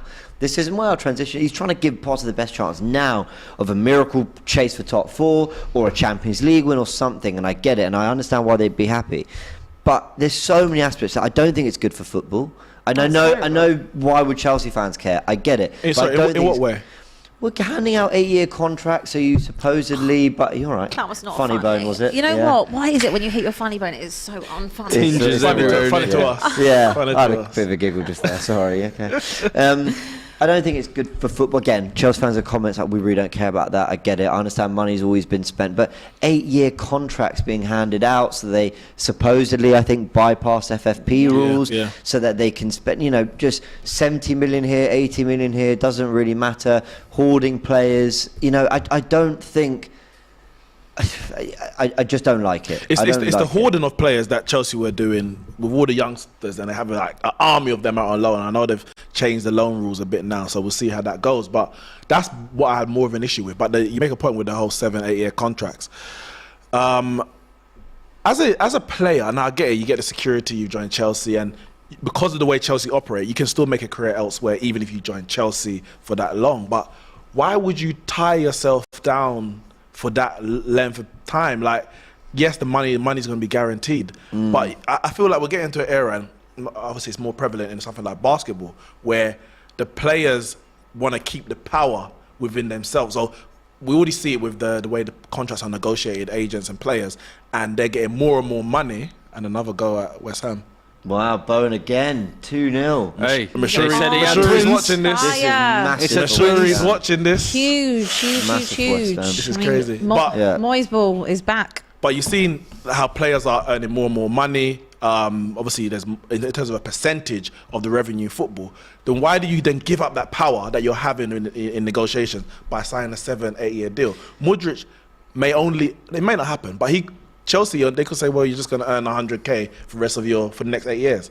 Whereas if he had done a 5-year contract, then after 2 or 3 years, you can renegotiate that and double your salary because of how you've been performing or the other interest. It's inflating prices massively.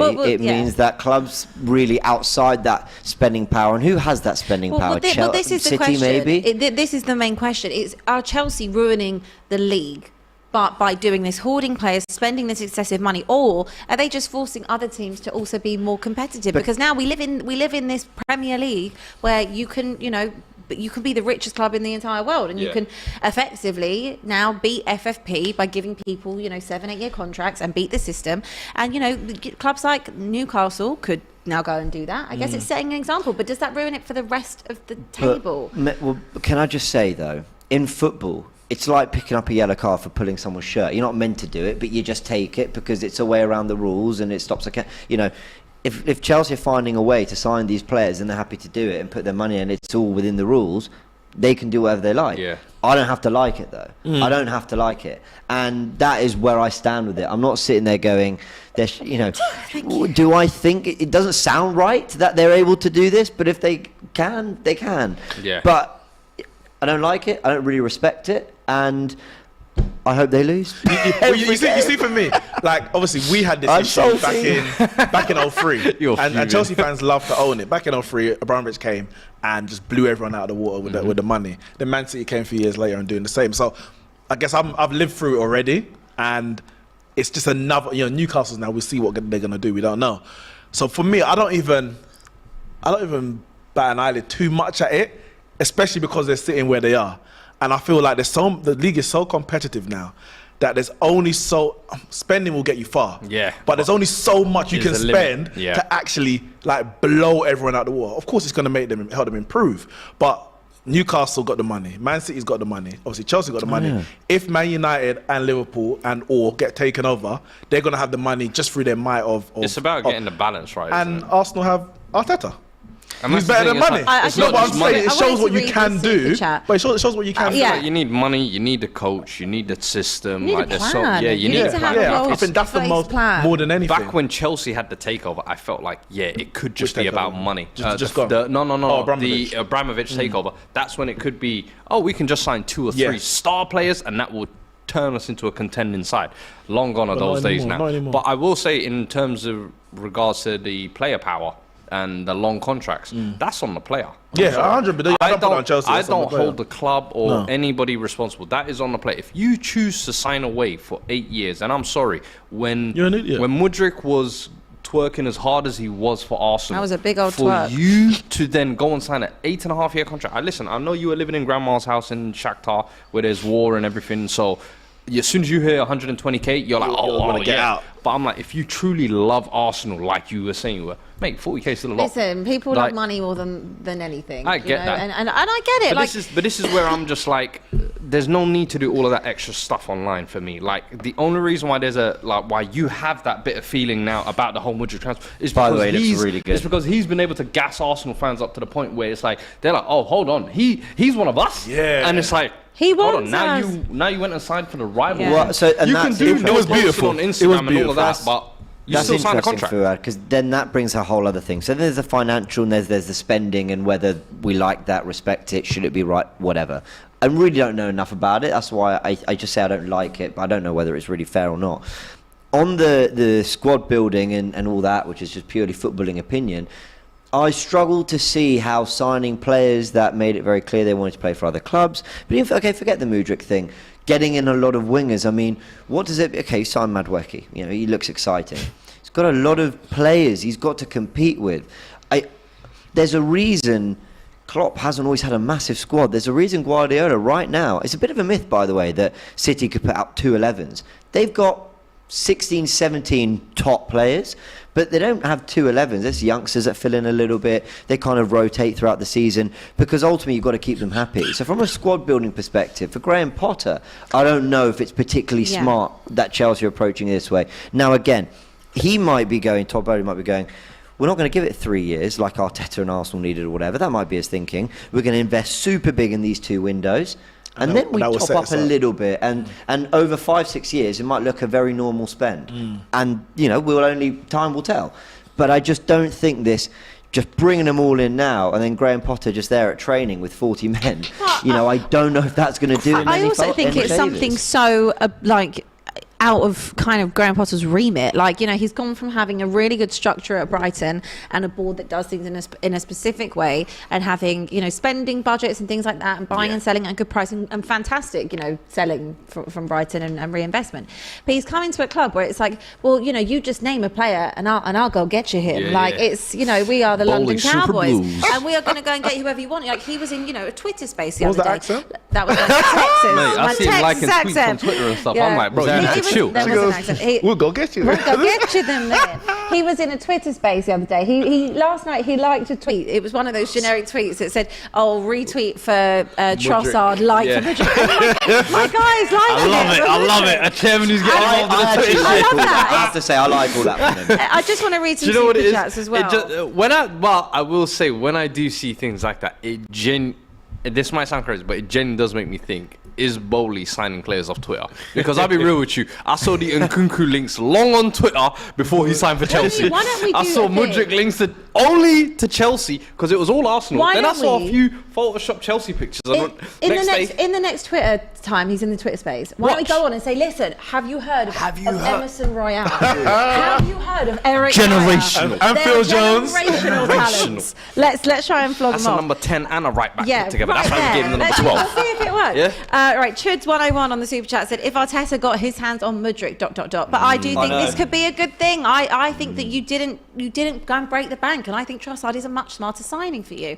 And also you're linked with Camavinga. All right. I'd rather have Camavinga. Abby, is it a good thing if they don't win the league? For me, No. Fuad, yeah. For Arsenal. I don't think you can say that Mudryk would help you win the league. He hasn't played football for long enough for you to All justify. right. that. Let me rephrase this. If he helps Chelsea go up the league, Yeah. and Arsenal don't win the league, so you can say, oh, look at those performances there. That's what he would have done for Arsenal.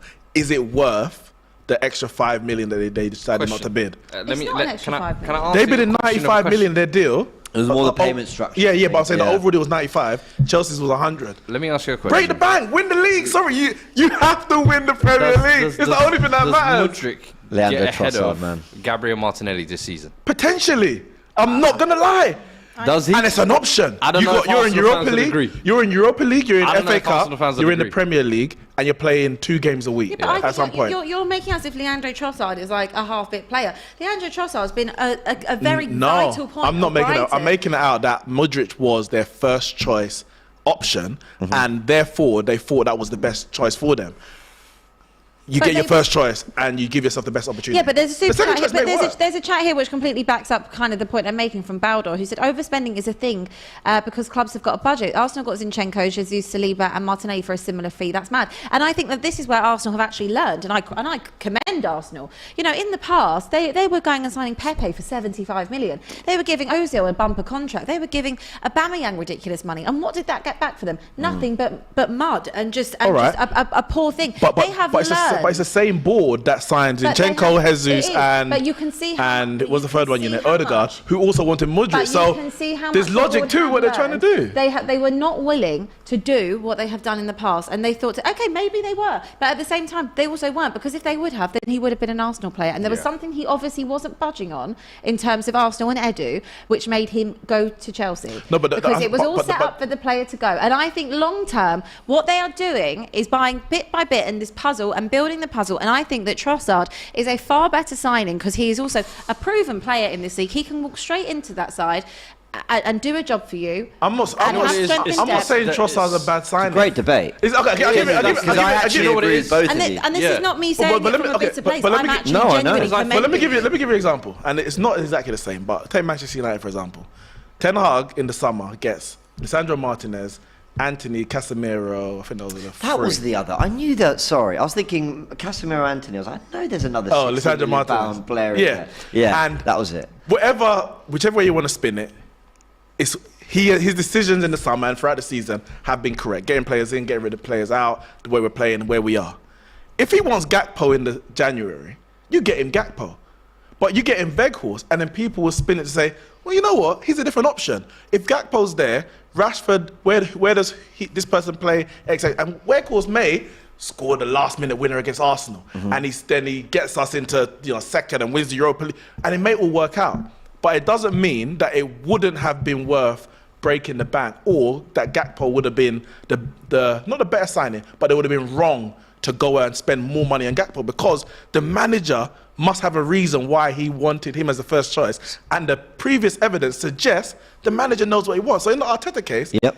he knows that there must be a reason why him and Edu were willing to spend 95 But million. they I agree weren't with willing. that. For, So- no, for 95 million they were, not 100. And the yeah. structure was different, but they were willing to spend 95 million. It doesn't... Yeah, I actually genuinely think you're both right. Sorry for sitting on the fence. What I mean by that is, the important thing was that Arsenal didn't do nothing. Now, Arteta, let's just call it how it is. He wanted Mudryk. Arsenal wanted to go to a ridiculous fee. He wanted him. And on 25, 30 minutes evidence today, you could see why. And that's why I'm salty, because my word, does he look a player. Already, Liverpool looked like winning it in that second half. Mudryk comes on, Chelsea looked like winning it. He changed it for them. But, Abby's right. They were willing to go to a certain level, probably beyond what they really thought it was going to take. Yeah. Chelsea, I know what you mean. it's not that much more, so could they have done it? But then you don't, maybe structures of payments or fees. And maybe or Chelsea wages. put another 10 million on top, and then maybe they were quicker. That's another thing. This is a great podcast, Arscast. I think they were saying that, another factor is Arsenal and Shakhtar have probably been dragging on so long that Shakhtar were like, we'd rather just do the deal with Chelsea. There's lots of reasons why it didn't happen. But Arsenal responded by going and getting Trossard quite quickly for a very reasonable fee, and he covers a lot of positions. Now, on the one hand, you want your Luis Diaz that levels up Liverpool and adds a different dimension and is class from the off. But then, and I'm not comparing us to Leicester, when Leicester won the league, in that January, they didn't go and sign someone who went straight in their team, I don't think, unless I remember it wrong. I think they signed Damari Gray, who just another good squad player. Or, when Chelsea signed Cuadrado, good player, but they had their team, but he was just another. So hopefully Trossard can just be that extra layer, that's something else, that just a different flavour to this Arsenal team. And maybe gives us a bit more. So I think there's different ways to approach it. I do agree. I hear it, but I do think the Mudryk signing for me would have definitely made more of a difference, and I do hear the risk factor obviously being lower with Trossard. I think it's more of a safe bet, obviously Premier League proven, international, a lot older, but sometimes that is the benefits of a risk. High risk, high reward. And I look at Mudryk and I'm like, just from the kind of few clips and the Champions League games that you saw, you're like, there is something there. The question is, can he translate it? I would have definitely, in my eyes, taken the gamble and paid the extra 10, 15 million, whatever, to go and get that Mudryk, because for me it says, A, you're backing the manager in his number one targets as well. B, I hear what you're saying with Damari Gray, just adds to the team and maybe just a bit of quality to back out. But what better than having that X factor quality to come in and make the difference, where you're thinking, all right, we got Martinelli, Saka, and they're killing it, but then we could bring Mudryk off bench. Ain't no one trying to see that. And I think that was like, are you looking that to was a scary thing. £100 million on a player? If you're Arsenal, I'm not talking about Chelsea. If you're Arsenal, to bring on £100 million off the bench, and I get it. I think once they've had their he'll be starting soon. I'm telling you. That's what worries me. He probably would have. But that's where this back end of the season, you almost use him as an impact player. If they now secure the title with him becoming an impact player, now it's like, all right, we've seen what you can do. Next season now we can switch the formation around or whatever. But I felt like this would have been an adaptation period for him. You're the big money signing. There's not really that much pressure midway through the season as well. Similar like an Arshavin effect, I would have imagined. Just come in, pop in a little appearance here and there, get us a little hat-trick there. You're good for the season. Kulusevski did that for us last year. But I think Trossard has the ability to be that. I look at Trossard and I'm like, I wonder if Brighton was his level. I'll be honest with you. There's a lot of times where players, sometimes I feel like they try and play above their levels, and I think someone like Drinkwater or something like that, I'm like, bro, you were at Leicester. That's fine. That's your level. It's like Zaha as well. I don't know if Zaha is a top 6 player. Trossard I think is Zaha, very good. Palace, legend. Antonio, West Ham, legend. Would Trossard, will, I guess a prediction, Trossard ever be Arsenal first choice? Like week in, week out. I would say no. You've got to say, because Jesus, Saka and Martinelli are only getting better and better, and Nketiah's filled in brilliantly for Jesus. I get the scepticism, and then you've got Smith Rowe, who's still to come back from injury properly. But I would think, sorry to bring it up, that performance in the North London derby, if it were Trossard leading the line over Nketiah, I think it's the same performance. I think if it's Trossard on the left over Martinelli, I think it's the same performance. So I definitely think over a season where we can't just play the second team in the Europa League, hopefully we're in the Champions League next year, it's looking good, you've got to be smarter with your squad, and you've got to go, you know what, and we signed this centre-back, Kivior. I'll be honest, I hadn't heard of him. So we brought in Kivior, left-side centre-back, 20 million. You've got to think that in the Champions League next year groups, Arteta's happy to go, all right, Saliba and Kivior tonight against a very, Dortmund at home. Yeah. That's the level of rotation. So he's good enough to play in Arsenal starting 11. That's what I think. Not just as impact player. But I think the difference. I think he is good to rotate in and maintain the level. I don't disagree personally. I don't disagree. If you look at the teams at the top though over the last year or two with City and Liverpool, the one quality they had last year, for example, you get Jota off. All right, we'll bring Luis Diaz on. You bring Salah off. We'll bring Mane on. It was like they had, even with City, that constant wave after wave. I feel like when you bring off Martinelli and it's Trossard, or a Saka and a Trossard, it's not the same level. And I'm not saying Trossard is mid, but I just don't know if he's the caliber where he can demand a week in, week out spot. You know what the difference I would say between a Trossard and a Saka, Martinelli and Mudryk, from what I've seen of Mudryk, is the individual brilliance. I think Trossard fits into Arsenal and it will work, because the way you're playing is brilliant. But there's going to be games, and I'm not saying, again, when you cost 25 million or whatever, you don't expect that from him. But if you're going for the big trophies, the Premier League in the future, Champions or whatever, individual brilliance often wins those games. Facts. Mudryk, from what I've seen today, I didn't watch any of you lot's compilations because I was just thinking Arsenal seem to be getting this good player. I'm not watching it. But what I saw today, he's got some individual brilliance. Martinelli has shown that at times. Saka shows that consistently. Trossard fits in. And I think he becomes one of the players that just work. You can work around it, and he doesn't look out of place, but he's not someone who's going to win the game. It's so interesting. I agree. Because I think I'm with you. I think you're mad. I think that Trossard is a really good signing. I think it's a really smart signing. And in terms of being individually good, I mean, my guy scored a hat-trick at Anfield earlier in the season. Everyone scores a hat-trick at Anfield. Well, nowadays. But it's not the point. I think it's a really smart signing. Yeah. And if Tottenham would have pulled their finger out and not bid 12 million, he would have signed for Tottenham. And I think that I'll equally be would honest have been with you, if he signed for us, I wouldn't have gotten my juices flowing or anything. I think it would have been. I think we would have been in a better situation than we are now. Okay, you signed Trossard. Yeah.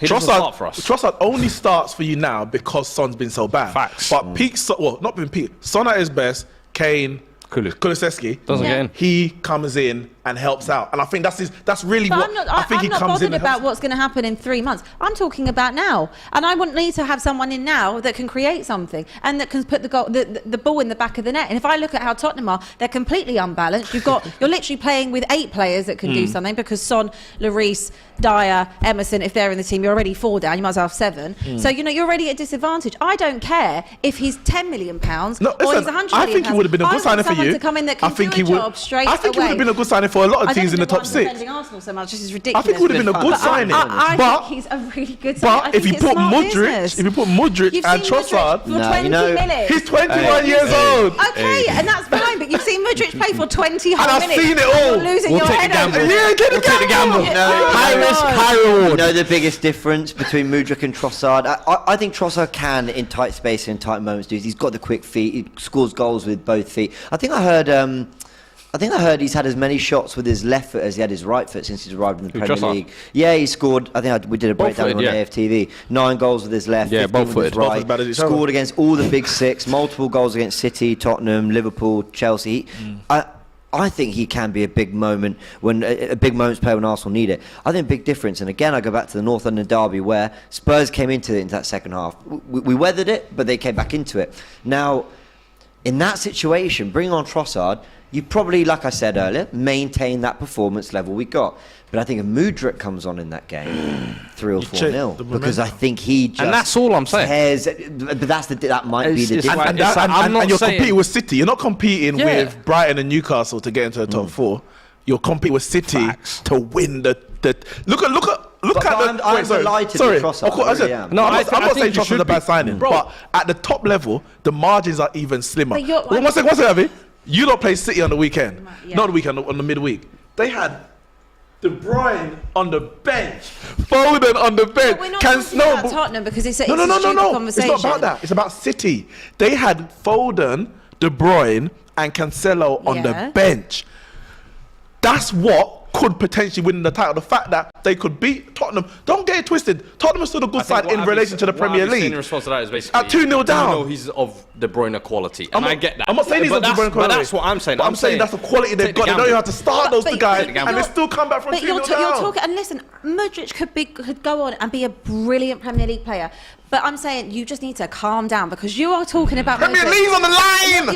You can't calm down. I'm saying this might be their best chance ever. Of course it is. I'll tell you what, if he manages to get Chelsea, to finish in the top 4, I will hold my hands up and say Arsenal should have. I hope you ain't holding your hands. I hope you ain't holding your hands up this season because I hope they don't get top 4. No, and I hope they don't get top 4, and I hope they don't win the league. Fine, but if he does and he has the most unbelievable 6 months, I will turn around and I will say, do you know what? I was wrong. He was worth every penny. But you have seen 20 whole minutes.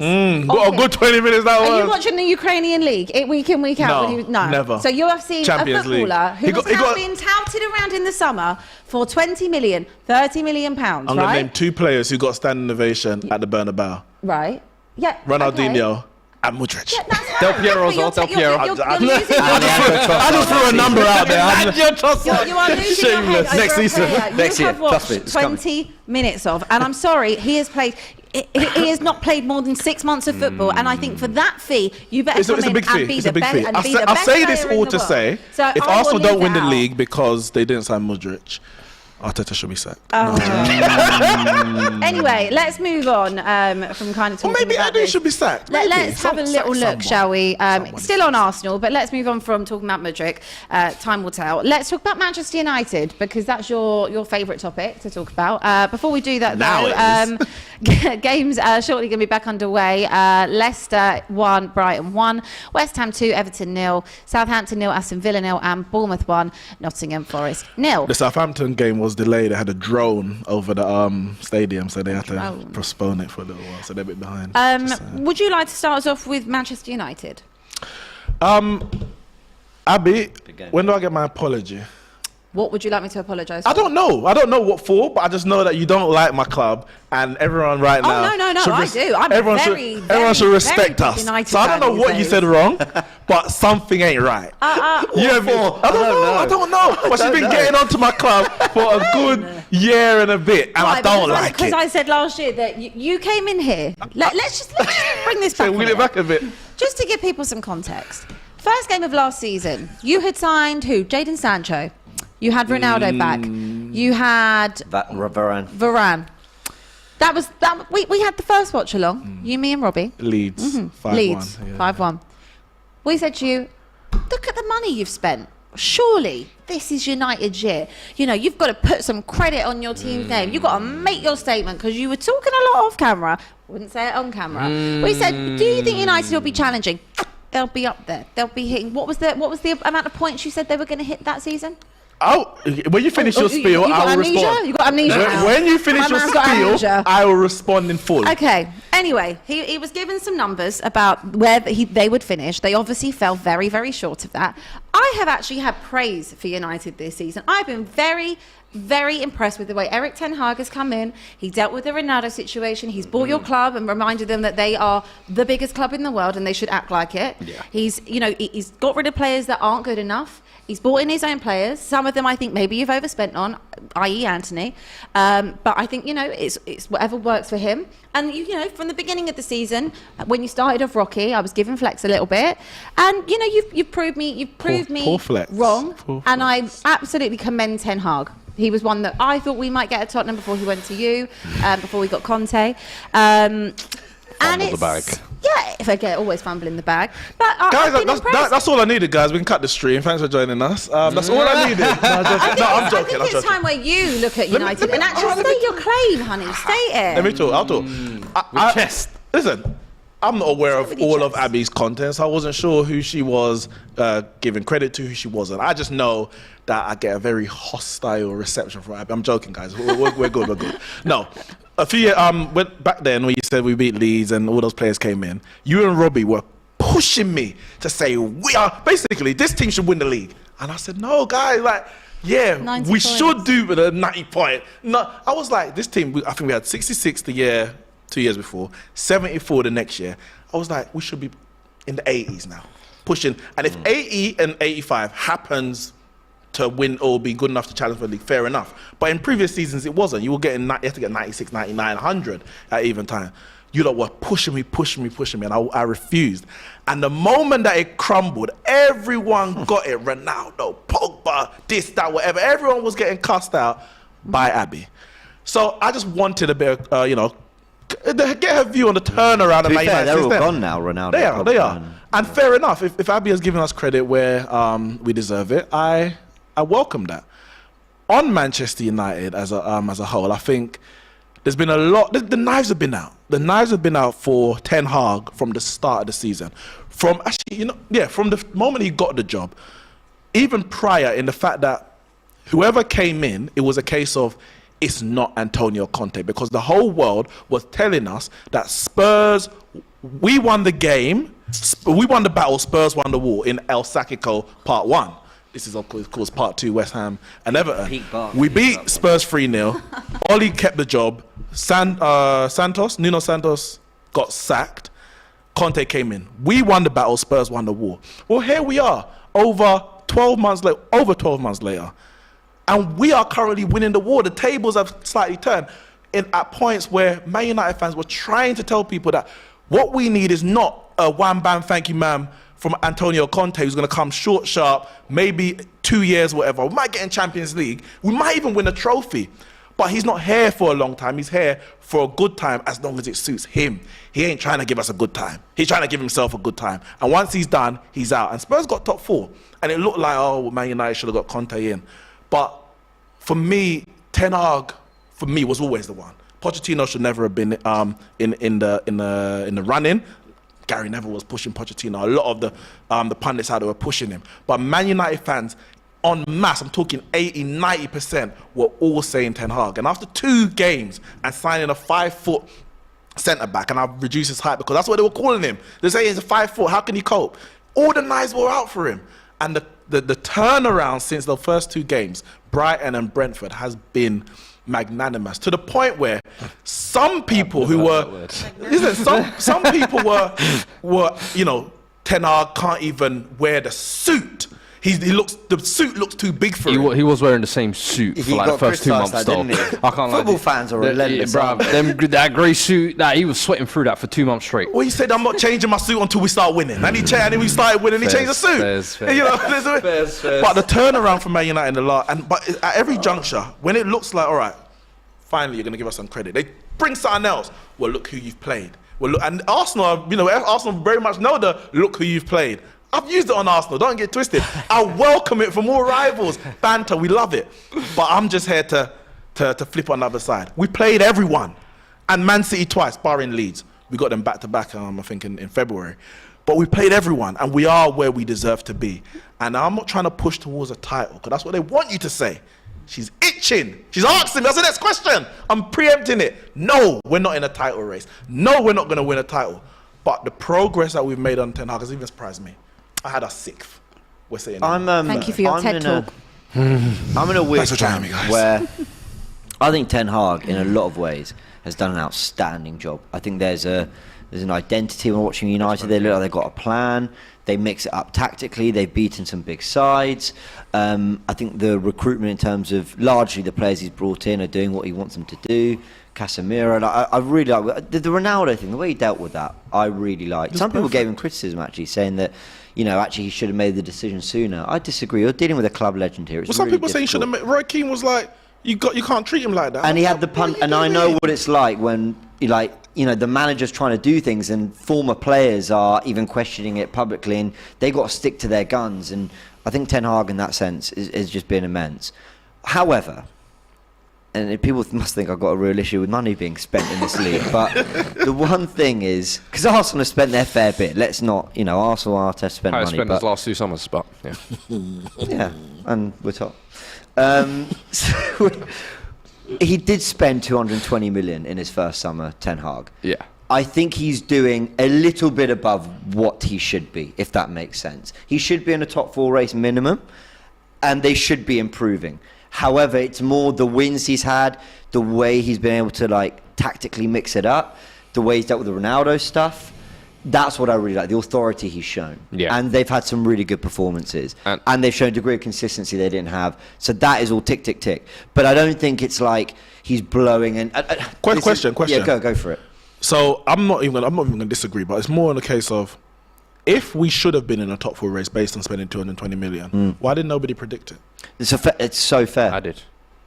Why didn't nobody but Fuad predict it? No, I didn't even predict it. No, you're right. You're right. You are right. Why? I didn't predict it because I thought that you might still have a transitional season. I think that didn't expect necessarily the Ronaldo stuff to get cleared up as quickly as it did do, and I commend Ten Hag for that.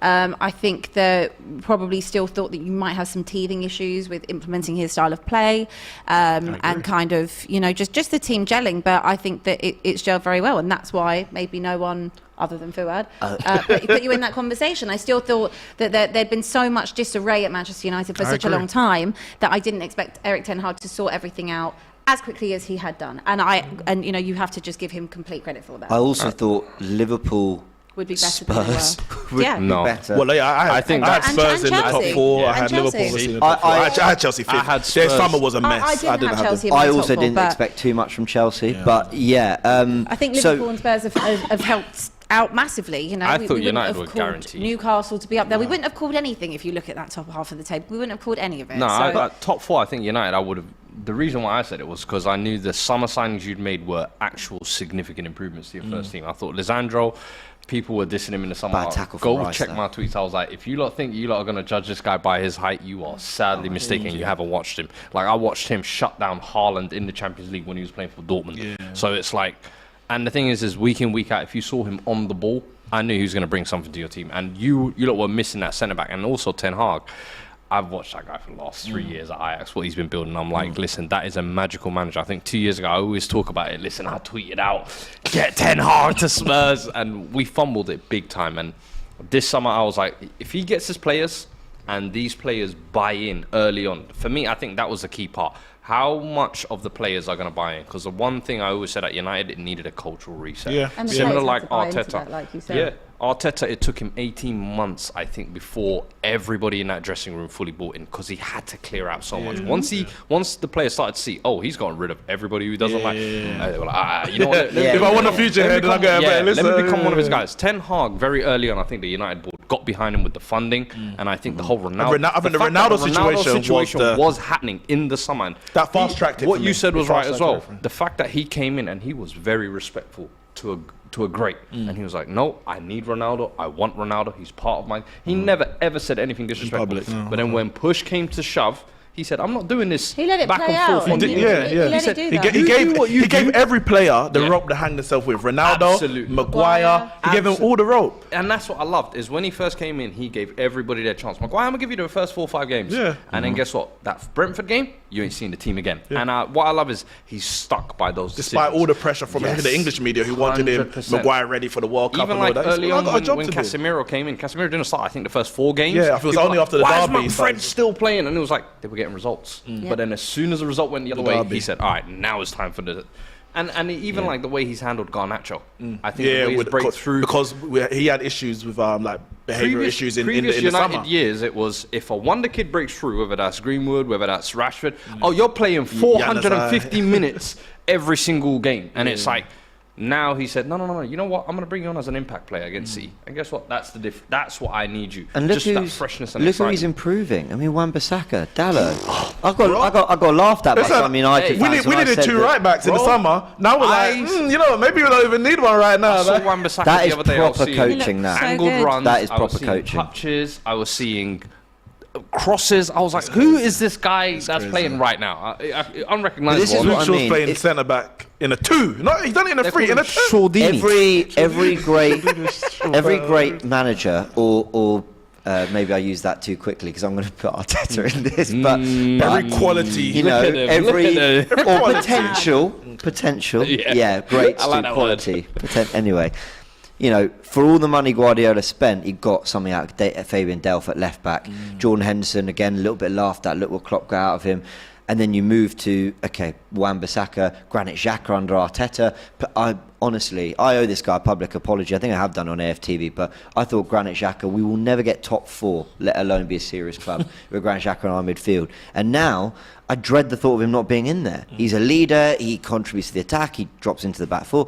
And I think for all the money that's spent, it is also looking at these managers and going, but who did you inherit that you got something out of that no one expected? And Ten Hag is doing that with quite a few players, and he's. I'm actually full of admiration for what Ten Hag's doing, and I do fear them going into tomorrow. Yeah. I think Gonna stop managing? Arsenal fans should be confident going into it. They should be, but. Listen, I've seen far worse United sides just come and get wins at the Emirates, and I'm thinking, how on earth did they do that? This United side's got We real are going to quality. preview that game. However, we have a quick clip to play you from Box to Box on AFTV with Cams in Turkish previewing that game tomorrow. I think that's a key battle. Saka v Luke Shaw. Yeah. Whoever's going to get in around Odegaard. I can't predict it right now because I don't know if Fred is start. I don't know if McTom start. I don't know what he's going to do. I don't know what he's going to do. Zinchenko, I don't think there's any real stopping him because how do you set a game plan for an like he's got the inverted free roll. fullback? Exactly. So I'm not going to mention him. And it's just about who we can get buzzing around Partey. You know what I mean? Don't give him the time on the ball. Don't give him the space. Get around him. But what we did against Man City is we created a box around Rodri. Now, Rodri had all of the ball. Yeah. But what we did is we we stopped who he's passing it to, you know, and you limited his threat.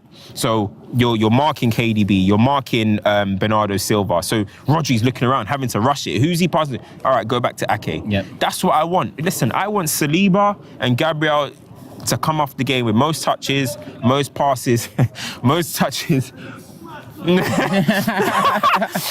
Most passes, most touches. That's what I want to see from Arsenal centre half. So Partey and Bruno maybe buzzing around him. Okay. Saka v Luke Shaw, and whoever it is, McTominay, Fred, in and around Odegaard. Okay, so we saw what they had to say. You can catch that the full video on AFTV. But Neeks, I want to ask you, because this game has so much history. Is this the best rivalry in Premier League history?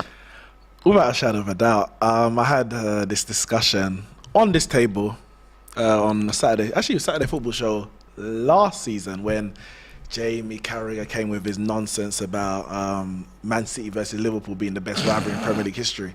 A rivalry where Liverpool haven't even finished in the top 2 in 2 out of those 5 years that they've been rivals. So that was strange anyway. But in Premier League history, for me, it's the best. Now, the quality element of it, in terms of how good those teams were across the board, the Man United-Chelsea rivalry is up there because both of them are reaching Champions League finals and actually winning the Champions League. But purely Premier League based, the animosity between the players, you got the Roy Keane and Vieira, and it goes, you know, Gary Neville, Jose Antonio Reyes, Fabregas and Ferguson with the pizza. Like, there's so many different stories that have gone through this rivalry. Van Persie leaving and coming back and getting the standing ovation more so at Emirates. And then the year after we were terrible, he scores against Arsenal and does a mini Adebayo. He didn't run to the other fans, but he was passionate about scoring. This rivalry is massive, and it spills over into the fan base. And it's all like, I'm not talking violence, but it spills over in terms of how much. Listen, everyone knows on here and any channel, I don't like Arsenal.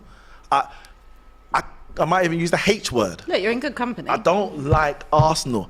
I don't like their fans. Most of my friends are Arsenal fans. I don't like them when we're talking Arsenal versus Man United. I don't. And there's only a few things that are worse than losing to Arsenal or imagining Arsenal being successful.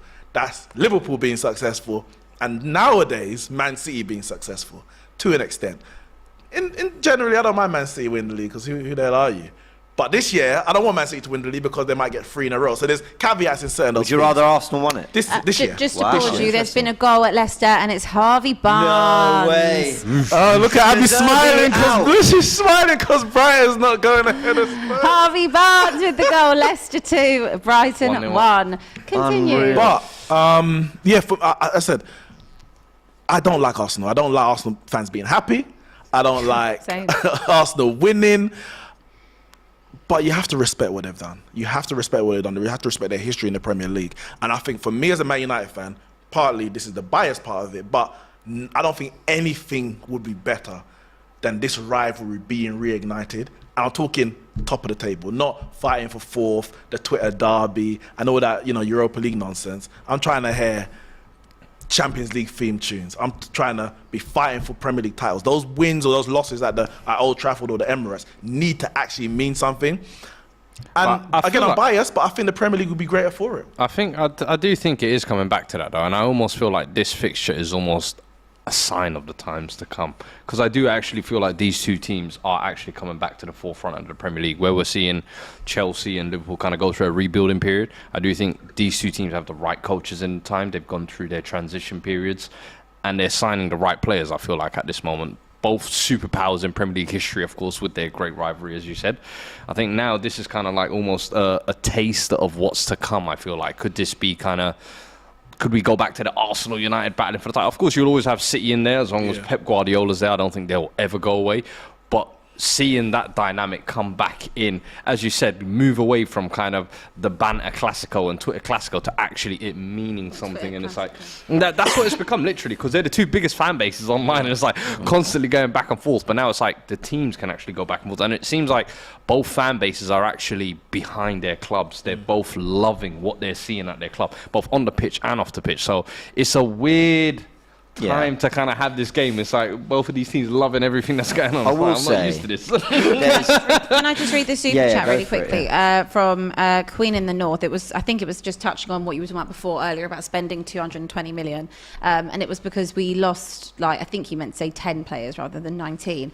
It was from Queen in the North, who said we spent 220 million because we lost 10 players, and most of them on a free, and we had to spend. So that was his justification for why United spent so much. It's still a very healthy amount for any new manager to start with, to add to their squad. That's all I'm saying. Trust me, I think Arteta would have loved to have walked in and lost 10 of those players. He had to end up, terminate. He ended up terminating a load of contracts. So I get your point. There was a squad to fill up, but I think on the are we coming back to the Arsenal-Man United rivalry and all that? Maybe. I really hope so. I'm with you. It'd be great, but a long way to go for just one of those teams to be a powerhouse title chasing team. Arsenal for a half season have looked imperious. Was it 15 wins out of 18? But then there's a whole other half of the season to go. Tomorrow's our halfway point. Tomorrow's your halfway point, and of course it's a huge game. You had the test at Tottenham, not really much of a test. You didn't get out of second gear, but you are facing Manchester United, who have beat you before, whether or not they should or shouldn't have in that reverse fixture. You have the home advantage. You've got Manchester City coming up as well. But looking at tomorrow, I want your preview of that game. Get the tactic board out. Yeah. It's good at tactics. Where is it? I know, that's what I said. I would be, and I mean no disrespect to United, I'd be surprised if we didn't have sustained spells on the ball, controlling the game. Is that because they haven't got Casemiro tomorrow? A little bit that. Also because I think it's worked for both teams, Arsenal having the ball and United conceding a bit of possession. That's not to say I'm not giving them the park the bus tag in these big games. Far from that. They've been very pragmatic and clever. And we've been doing that from Fergie days. We can't play like Arsenal, 5 in midfield park to chase your best player. Fergie was flexible like that. Sorry. Yeah. So the question is, then what do Arsenal do when they have the ball? Are they going to be inventive? Is the nerves going to get to them? Because something that's gone a little under the radar. City winning against Spurs. Thanks very much, by the way. And now playing Wolves. Welcome. Yeah. Cheers, you are mate. welcome. Yeah, and then playing Wolves at 2 p.m. means that gap could be 2 points. Yep. We beat you, which was like, oh my word, we've just come and won at Spurs. We're 8 points clear of City. You kidding? By the time we kick a ball next, could be 2. Now I know the game's in hand and all that, but that is, that's a little pressure. It's a little pressure. Oh, you're there. You're not all the way over there. So, so there's that to overcome for Arsenal. I don't think a draw is the end of the world. Some people will make out. I've already heard the lines. Arsenal need to win this if they're serious about winning the title. No, they don't. No. They don't have to win this. Who do you think it means more to though? Because United are also Arsenal. in that chasing pack. You think it means more to Arsenal right now? Because United, I think, they've beaten us once already this season. Mm-hmm. There's no shame in losing in the Emirates. And I think there'll be a sense of, all right, they're on the up, but we're doing some great things and we'll just keep doing our thing. You can lose 10 games a season and get into the top 4. I don't think United will lose 10 That's the games thing, a season, In a top 4 race, you can drop points. In In a title race against Man City, you can't. Give it time. Ideally, you win that game tomorrow, but because of the way City have dropped points with Brentford and Everton at home, that's why you enjoy having a gap, because it means when you play the really on-form sides like United, who probably are the second most informed team in the league right now, you kind of go, okay, well, draw's not the end of the world. So, to gather all those thoughts together, it is important for Arsenal. It's not the end of the world if we don't win. United will cause us problems. But then if United do win, then I think that title race discussion, I understand the, no, hold on. We still have to achieve this before we talk about this, and I get that. Arsenal still haven't got into the top 4. And we're talking about title race. Arteta never got us into the Champions League yet. So if they're thinking of the title race, then United want to come and do something. But I think realistically they're going, let's go, try get a point or a win, see where we are. So I think it's really balanced in a really Neeks, fascinating way.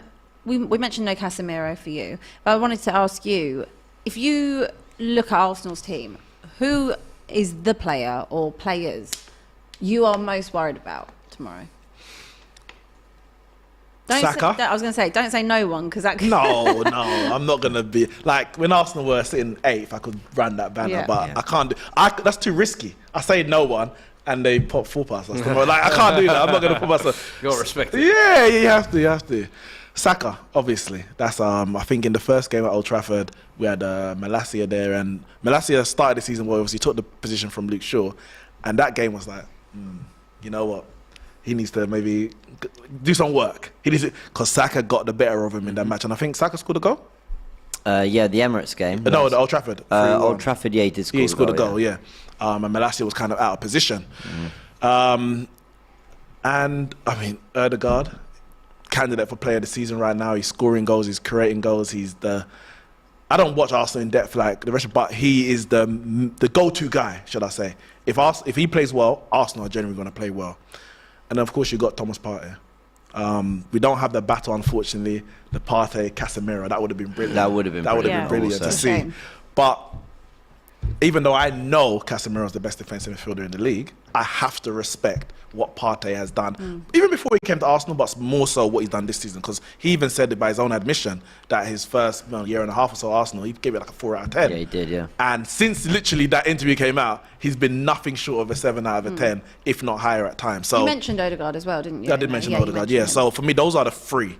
I'm looking Saka, Ødegaard, and Partey, and that's a lot. That's a lot. When we struggled against Newcastle to break them down, ultimately we did draw that game. The one who looked like winning it for us was Zinchenko. Not because of what he was doing in the final third, because of who he was finding in the final third. And he thought, oh, okay, now Eddie's in a good position, Xhaka's in a good position. So that's the kind of player that I think we need him to have a good game to unlock us. He was probably, I would say, the sleeping factor in the North London derby last week as well. I think where we were kind of focused on your midfield and stuff. And listen, you drowned us out in midfield anyway. But him coming and stepping into that midfield was one of the reasons why we got drowned out. And I think, and that I think has been a massive miss for Manchester City. I just want to ask you, on the flip side of that, who are you looking at from a United perspective? I mean, they got match-winning quality. You know, Rashford is a match winner. He can do something, whether it's beat a couple players, whether it's find the right space in the box.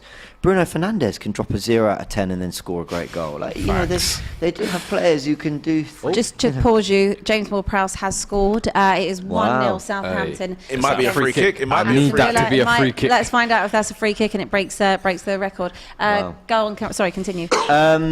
Yeah, they got match-winning quality. Christian Eriksen's a classy player, isn't he?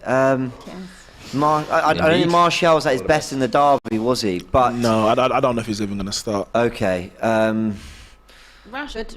I mean, it's got to be Rashford because I think he's been he's been a consistent threat, and he's got better and better under Ten Hag. Another example of great management. You know, drops him for a game because he overslept. Overslept. Then brings him on to win the game. I think it's a nice. That worked out nicely, didn't it? Yeah, Rashford is the one. Can I just ask go on, I had a question for you after. Because Varane is one player I want to talk on, because I feel like this season he's one player. Centre-backs don't obviously get their credit. I've got to make sure they get theirs. But I feel like this season he's stepped up massively. Probably been arguably your best defender. I think first half of the season I'd probably say Lisandro maybe just edged it. But since coming back, I feel like Varane's still at that level. But talk on him a little bit, because I don't feel like I feel like last season, a lot of people were quick to mud his name when he came here, and he wasn't maybe delivering the performances you expected, and that was maybe carrying a knock, bad defence around him, you could say. But this season, it seems like the defence is probably one of your strongest points, and he seems like a pillar within that. But I think Varane's been kind of disrespected throughout his career. Before he became Manchester United, it was a case of he's been carried by Ramos. He's been carried by Umtiti in the World Cup, and that one was very strange to me. Umtiti's a good defender, but it didn't make any sense to me. The Ramos one, you can understand, but you're still wrong in my opinion. You know, he's had there's a few look at errors. I know Man City when they went to the Burnabout, the odd time. But for me, he joined Man United and we were a mess, and he kind of just fell into that mess. But he wasn't bad. He just wasn't the level that you expect a 5-time, or at least 4 times winning Champions League winning centre-back to be, a World Cup winning centre-back. But this season, and Martinez had the impact, and he came in with all the criticism that he got and the way that he plays, the tenacity. It's like the Rio Vidic. And a lot of people, maybe you might even probably more so the ones who are not old enough to really appreciate defending, but you more just see it. Vidic was the guy. Vidic won Premier League Player of the Year. He won PFA Player of the Year because he was about it. Everything went. He took out the defender, he took out the ball, everyone. His own keeper at times. but Rio just cleaned up. Rio just did his bit. And Varane is just so calm. He's so in that same unassuming, mold. but he's so controlling that Luke Shaw can come in and it's like, oh, no, Martinez, you're good. You're very good. But That's the role. I don't want to disrespect him, but it's like, we didn't even miss you when Luke Shaw came in. Yeah. That's Varane.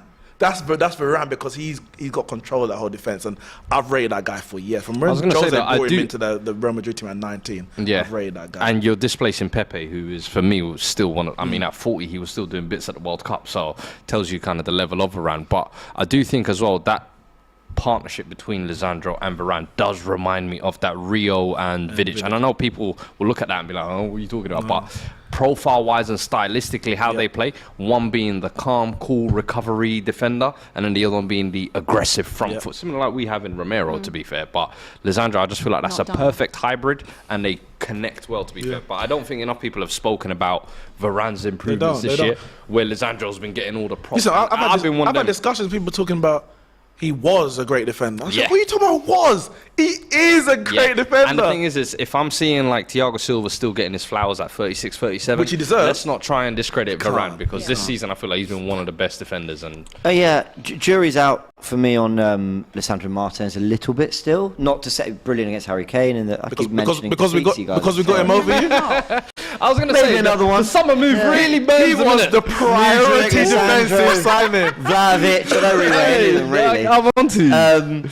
No, just because I don't know. Because I still have seen Gabriel Jesus spin him, even though we lost, and I'd just like to enjoy that moment, even though we lost the game. I know you got to take the little victory, don't you?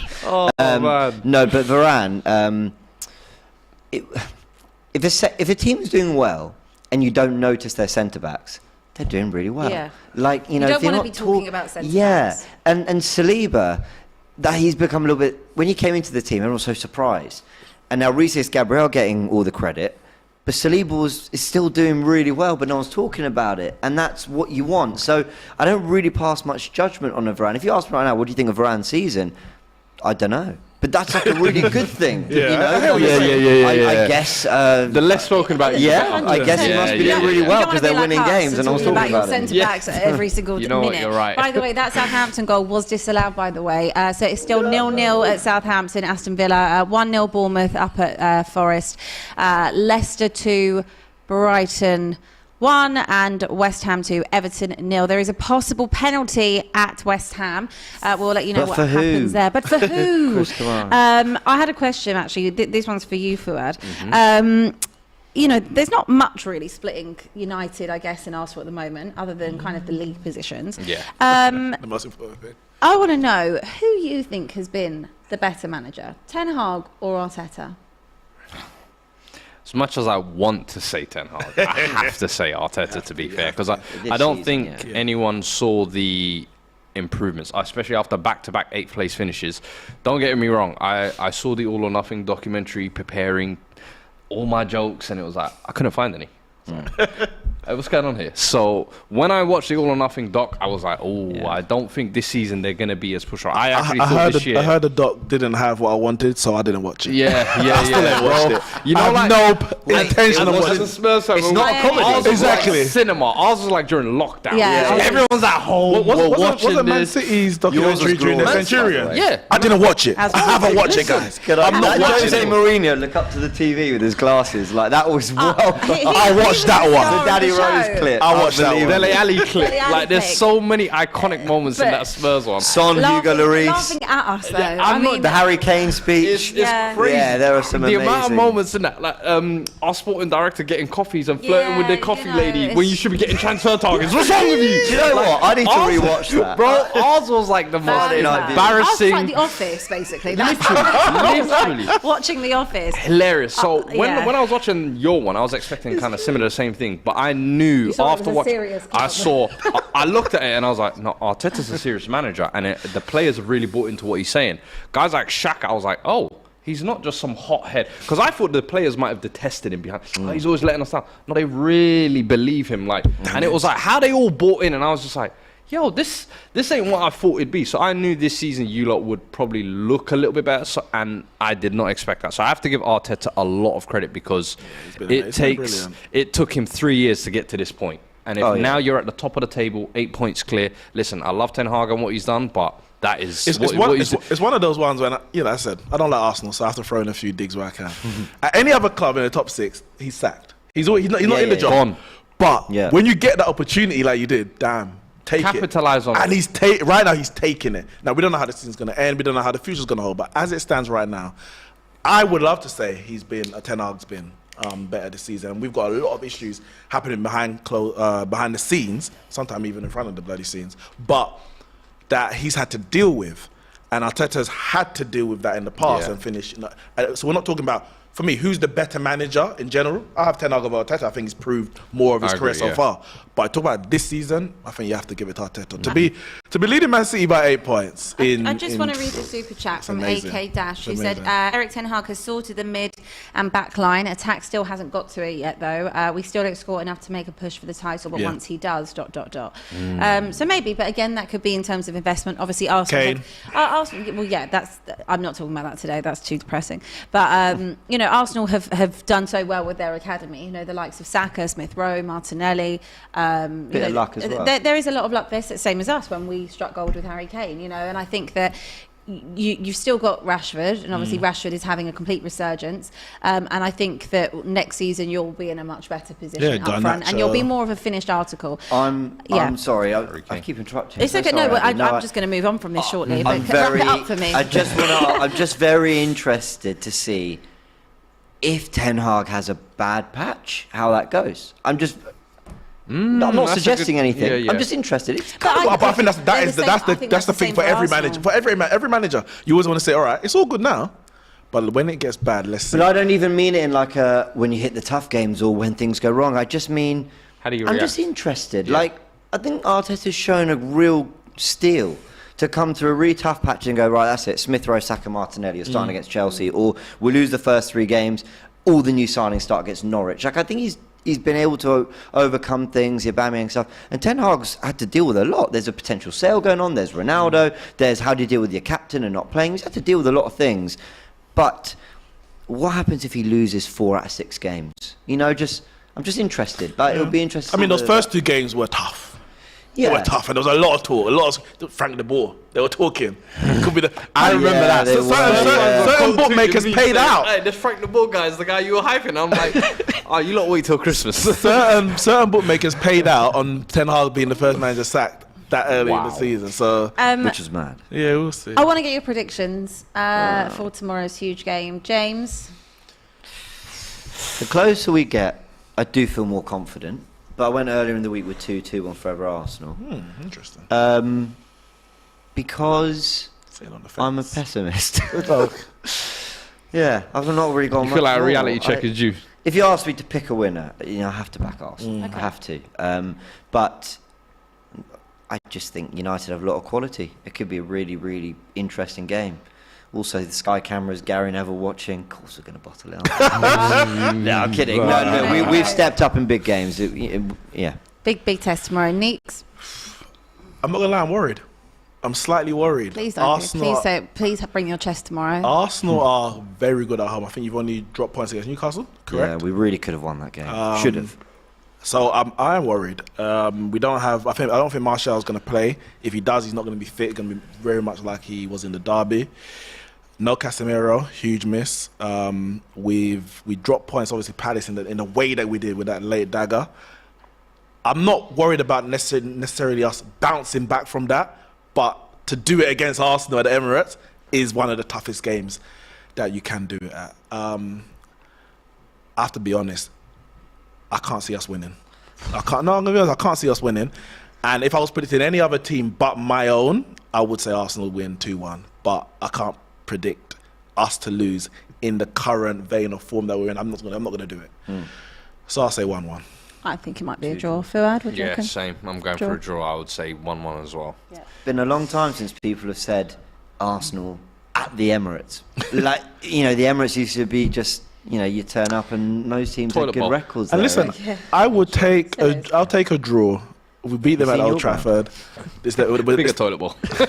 It's the only game they've actually. The only game they've lost this season was to us. If we can get out this season without losing to the champions, Emirates Wow. crowd. So you left or something, yeah. Right, Nottingham I'm leaving it. Forest. I'm from round the way. I'm leaving with Sir. Nottingham Forest have equalised with Sam Sturridge. It is Bournemouth 1, Nottingham Forest 1. Leicester still lead at home to Brighton. West Ham are still 2-0 up in El Sacco against Former Everton. Bournemouth, no? And Southampton and Villa are 0-0. Yeah.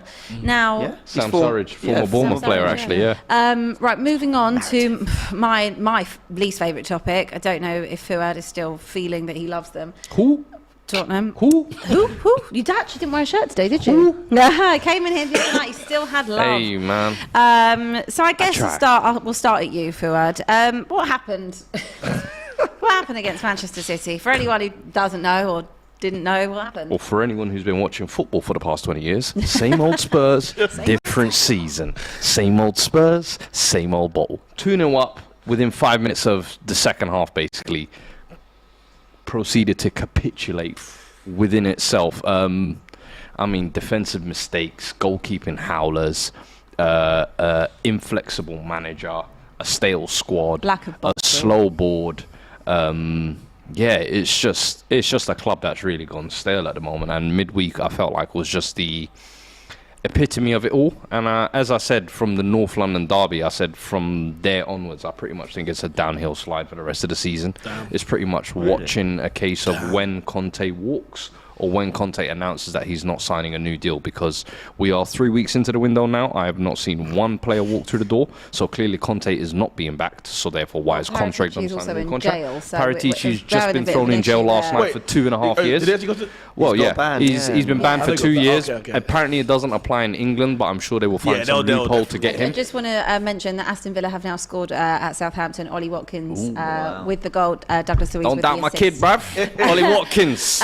Yes, I think you're right. It might not count in England. Yeah. However, I think that's what we're noticing actually this January, because if you think back to last January, deals were getting done. Kulusevski, Bentancur, quick. Nice. Started off nice. They were in the what window, I will though. say, Started nice in the summer as well. Abbi, but- what I will say is all those deals did happen on the last couple of days. Yes. We are renowned for being the last couple of days. Juve have just been docked 15 points. Yeah. They're about to have a fire sale. Paul Pogba. I have a former manager from there. I would like to see us right there. Maybe a Chiesa, Yeah. a Vlahovic, a Chiesa- young Bremer. Chiesa would be I wouldn't good. mind that. But, 3-for-1 deal maybe. You know what I'm Well, saying? I think you can see the difference in who's doing the deals, because even even in the summer, deals were kind of going smoothly. That was actually done pretty early, and then it kind of stagnated off.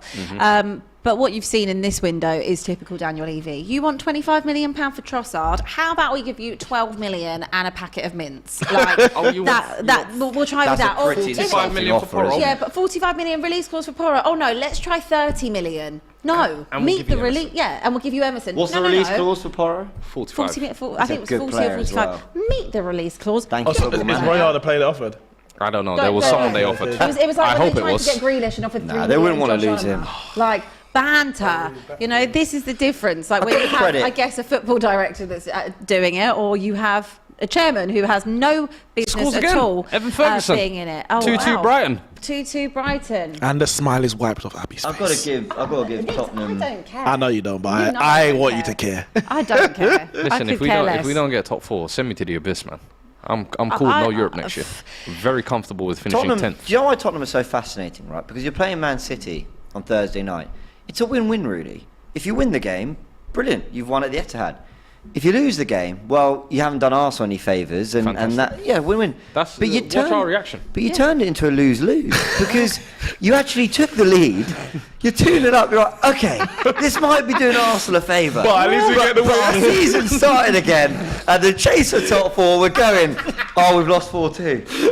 That's brilliant. I mean, how? There was still a win in there that it didn't help you. There You was actually had to still- internalise the idea that Arsenal are going to be 8 points clear. This is yeah, unbelievable. it was What? too And then much. lose the game anyway. Watch us on the watch along. We were 2-0 up and we Listen. were saying, watch. lost his It's coming. head. It's coming. Robbie was excited. Everything when those goals were going in. I was sitting there. My face did not move. I was like, "Yeah, this is We've not been going to here. stay like that." And then we just looked at each other when they got the quick one straight after, and we went, As soon as I first you went in, will I said, see. if they get a goal within the first 5 minutes of the Sorry, second I half, shouldn't I said, yeah, this is they're caving. unravel Boom. FC. 3 within 5 minutes, I Yeah. said. Do you know the worst thing about it? Actually being serious now?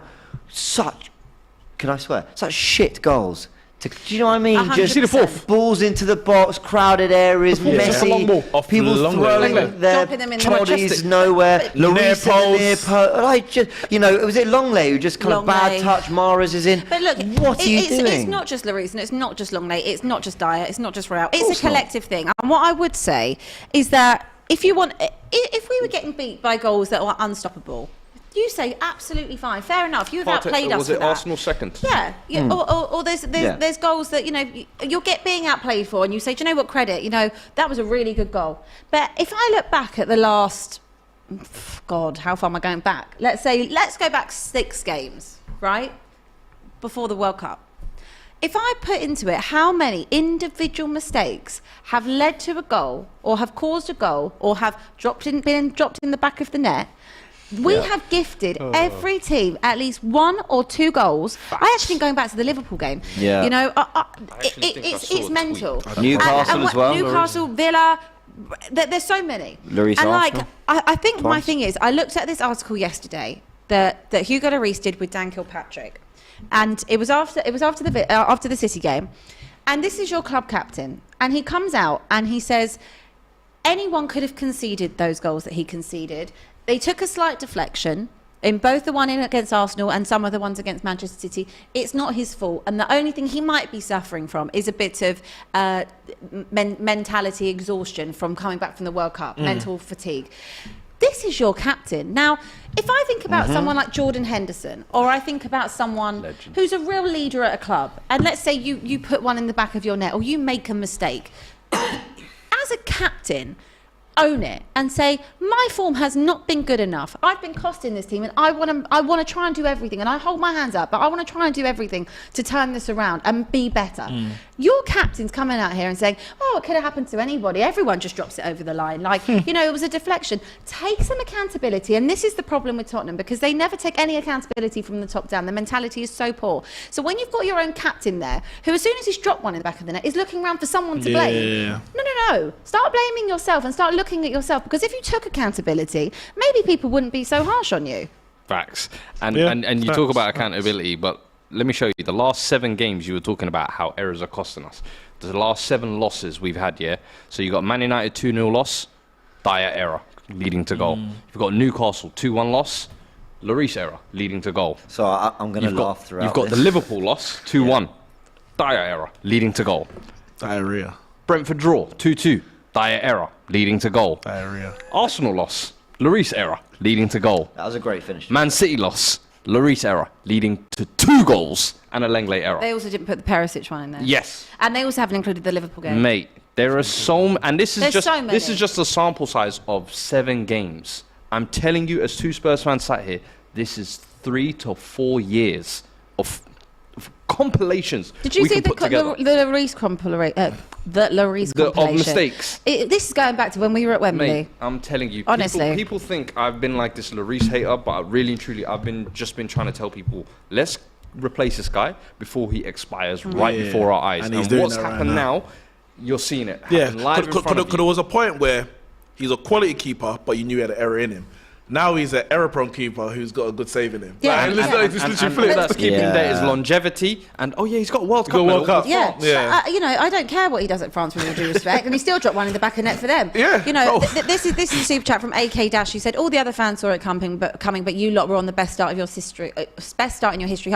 I disagree. I don't think other fans were seeing it coming at all. 'Cause people Every were other putting us- fan base was telling me top Yeah, 4. top Yeah, four. I had Sky you Sports were third. the ones I had you gassing third. it up, I'm saying gonna best Won the I start. had transfer. you- Everyone Go- saying, before how did you balls transfer? kicked, I had you I third. I swear to watched you. 3 games and I thought, I'm not sure. Not so sure. Go and watch. I recorded a podcast right before Christmas, and I said, you see, we're about to go into the World Cup break, and it looks like we've had a best start to their history. It's a lie. We're qualified to Champions League. I said, all of that is a facade. I said, if you look beyond the surface, you will see this club is papering over cracks. And now you're literally seeing those cracks become, and it looks like, oh my God, why are Spurs falling by the wayside? It's like, All right, quick question. Any honest Spurs fans would have told you we Yeah. saw this coming from a mile away. Question: how much blame does Conte take for this? That was has actually going to be to. my next question anyway. He has about to. For me, Antonio Conte. I would say, especially for this season, I think there have been a lot of issues that have been his fault, whether it's the lack of adjustability in system, because even last season we were seeing flexibility between the 3-5-2 and the 3-4-3 in games where you needed more men in midfield, like the Arsenal game, like the United game. Instead, this season he just left it vacant and let us get dominated. The constant persistent with Emerson and not even trying Jed Spence. Like, I'm all for, I've tried him a couple of games and he's failed. It's all good you saying he wasn't my signing, but the ones who you are trusting ain't doing the job.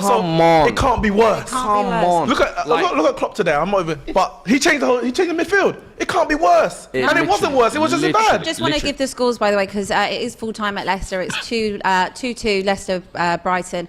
West Ham have beaten Everton 2-0 in that big game. So maybe Moyes will survive another week. Will Frank Lampard? We shall see. Sorry. Continue what you were saying. I do think he definitely has to take blame, and especially this season, because a lot of the big games as well is where I've been disappointed. Where I expected, you see, like the one thing I will say with Jose, for example, I knew when we went up against the top 6 sides, I was like, these lot are gonna suffer today. They're either gonna leave here beaten up, or they're gonna leave here not with all the points. With Conte, I almost feel like, all right, we're playing 5 at the back, but we still look soft. It's like worse. Even our counter attack doesn't look as devastating and deadly as it used to. Like it. And I will say, look, Son falling off a cliff hasn't helped or whatever, but it's like, okay, cool. Sons fell off a cliff. Can you at least start Richarlison? He's not even doing that. So that's he drops on. He scored a hat-trick off the bench. Back in the starting lineup there was forever. absolutely nothing to warrant Son starting every single game this season, bar that. And I just want to mention something I saw on a tweet last night, because I saw someone say, well, when everyone's saying to try a 4-3-3 formation, but when we did that, we only beat Brighton and we beat someone else and we still lost the other games. Okay, that might be so, but your persistence with playing this kind of 5 at the back, you're actually leaving your defence more open, because Conte said he does that to protect the back. You're not, because you're effectively playing without a midfield. Facts. And we saw the other night Eric Dyer actually trying, pushing up to try and be in midfield and then getting caught out with the ball over the top. How do you think Romero was getting skinned on the weekend? Exactly. So you might say, people on Twitter, you say, well, we've lost in that formation, but we have lost consecutively in this formation and played this formation and struggled. 4-3-3 has to be better than what I'm watching week in, week out, because this back 5 can't be protected by a midfield of 2. It has to surely be better if there's a midfield of 3. And if you're going to have any chance at winning a game, especially against the likes of Arsenal at home, you can't allow yourself to be drowned in midfield. That's just basic tactics. And I don't think he's improved Son. Last season it's a different story. The back end, we had a really great finish to the season, and Son has had purple patches and not so good patches. But this is off a cliff. Yeah. And for me, there is no reasoning that Heung-min Son should be starting a game week in, week out. When give Richarlison a run, give him a chance in this side, and try and play 4 at the back, because you might be surprised that actually, if you're trying to change the personnel and not always go with the same players, because the reality is, with one less defender, can you defend any worse than you are with one more? You can't. And the thing so you might as well get one more attacker on there and maybe try and do something. They always say it can't be any worse than what I'm seeing. They always say if it ain't broken, don't fix it. But this is broken. It's broke. Fix it. And that's the problem. You're not trying to fix it. And he's not amiable in terms of changing his tactics or that fast football thing sits there behind you, Neeks. It's so funny, by the way. I saw it earlier. But it's true. And you know what? These tactics might have worked in Serie A, and I think even Serie A is catching on now, and certainly La Liga is. And Jose Mourinho style football and Antonio Conte style football, Sean Dyche style football, it is dying out. You can't do it. Or you have to have the personnel that is so good to do it, like Atletico Madrid have had with the Godins of the world and people like that, if you are able to do it. But in the Premier League, I don't think it is a sustainable thing anymore. You might have won trophies with Chelsea, all those years ago, doing it under Mourinho and also Conte, but Tottenham don't have the personnel to do that. So but I think it's also the way that football has gone in terms of the players don't want to play that football anymore. No. So you might get a one season, like even at Chelsea, you got the one season where Hazard was willing to do all that. To be fair, Hazard had a bit of a free role, but everyone else was prepared to do the work to allow him to have this free role. But in the next season, it's like, we've done it. All right, I don't want to do that anymore. That's not my game. That's not my nature. I want to be more expressive. Does he have the ability to change in that way to adapt to players? And he hasn't shown that so far at Spurs anyway. With a neutral hat on here, as an Arsenal fan, I'm loving it. But with a neutral hat on here, I understand there's a problem behind the scenes, and I think you can admire him. Even last January, calling out the people above, saying, I need more this, I need more that, we need to show better ambition, this, that and the other. That's great. At a certain point, though, if you're there to do if you feel like you're not being backed and you're not being given what you need to do your job, leave. Yeah. just leave. But if you decide you're going to to stay, you got to try and reignite that club. You got to try and come out in press conferences going, this isn't our level. We can do better. I appreciate everyone's disappointed. We can, even if you believe you can play good football with 3 at the back. You know, whatever it is, he's got to find a way to charge this Tottenham team and get them going again. And if he just fundamentally thinks there's absolutely no chance without just calling out the board and force them to give him more players, if he really thinks it's the only way, then go. And the thing is we agree with when he calls out the board, when he complains about the he's not wrong. He's not wrong, and every fan not. is behind him on that. But it's the things you can control. How about you control those and get those right? We feel like like last season, we were playing the same system. Probably had a little bit of a worse squad, but we were the second highest scorer team in the second half of the season. 51 goals. Crazy. Between and the football we were 2022. playing was actually like, I was enjoying watching us in the second half of the season. I was like, yeah, we look solid defensively, and then on the counter attack, we look killer. Devastating, yeah, and yeah, I've yeah. always said with Conte's system, it's such a specific system that if he gets all his right pieces, Then it's that can look perfect, yeah, free brilliant. flowing and Yeah, attacking. yeah. But the second 1 or 2 pieces aren't it falls fitting, apart. it just falls Yeah. apart, and that's the problem with what you said. But he's it's got so this- specific. Everything around him, when I listen to him, just feels so like Negative. And look, deflated. Do you know what? He feels like he's doing us a favour. Let's be 100%. honest. And He we've stepped said down this from many Italian times. champions, and he's like, look, come on. let's put it this way. He stepped down from Juventus because they weren't backing him, okay? Inter? Sorry, yeah. Inter, because he wasn't being backed. Yeah. You know, he just won the league. Tottenham came in for him in the summer. He was umming and ahhing over it. He wanted the United job. United didn't bite for it, and then obviously we went back for him, and he said, "Okay." I know there are reasons why he took the job, and there's certain reasons, but it wasn't a favour because let me tell you, for £20 million for 18 months, that's his son's That's what I favour. said. I'll do it for 20. I'll do it for 20 million. 20 I'd do million it pounds, for. I'd do yeah. it. I'll do it for 2 million. I'll do it for free. I would do it Well, for I free. wouldn't. I wouldn't. you know what? I'm too loyal. I would do Oh, it please. for free. Now, my thing Thierry with Antonio Mina. Conte So you die for the best. is that he is getting some blame, and he's not. Look, the buck will always stop with the board. Fuad and I know that. It's always going to stuck at the board. So whether or not he goes and he walks, or he stays to the end of the season and it whimpers out and it limps off, and as does Harry Kane, he limps off to Manchester United, and it all goes horrendous. Whoever comes in next. It's not going they to still make have to deal with the board. a difference. Let me say Because this. until the board changes, Tottenham can have Pep Guardiola, they can have Jurgen Klopp. It doesn't matter. Spitting. It doesn't matter. And you mentioned the other day you wanted to see Thomas Tuchel come in as and when Conte goes.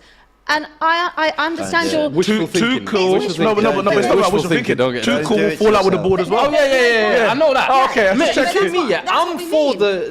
the coaches that want to blast the board. Okay. I'm for that. If you're just here to just May as well do keep Antonio I'm for Conte. that. But the thing is when you want to sell me this illusion of there's going to be a hipster manager who comes in and we're going to do Pochettino 2.0, I refuse to believe that bit. I'm like, Would you take Pochettino back? Either of you. Look, you know She that would. I'm a bit like, never I don't think go he back should to have gone X. anymore. My uncle said he would Alright, he would take Pochettino back, and I said the same thing. You don't go back there. You don't go back to X's, man. Come on, man. We move forward. No, but you don't keep going back to Chelsea managers, You though. don't keep going to Chelsea managers. But they're good managers. But they're not right for Tottenham Stop Hotspur. looking at the They're not X. right for Tottenham Hotspur. And Okay, I hear that. my I hear wanting that. to have Graham Pochettino Potter back. after. Well, yeah. You see, but- ex-Chelsea Well, manager, you wanna go ahead? Graham Potter would have been the right guy. He turned it down twice. What's Gus Hiddink doing? He turned it I down mean, twice. Gus Hiddink, And my thing with Ancelotti. Pochettino is that obviously and we spoke Good about this a manager. lot on this channel this week. So if you have been watching the shows all week, I do apologise if it's repetitive. But I would say that he is the only manager that can come in and I think work with youth, work with the budget. He knows what he's going to get there, and actually can make us competitive again because he managed to do that on a budget last time with it being away for 2 seasons. Is he and gonna having wanna do no it again, transfers. though? That's the thing. Whether or not he does it again, I don't know. But I do not see the point of throwing more money at more managers, giving them big old contracts to come in for Daniel Levy just You're to gonna say have to he throw caught money a big regardless. fish to put in his small little pond for only thing to sack him 18 months later, not back him. Either go and get a manager who's from the Championship or someone like that if you want to run around with a Championship kind of budget.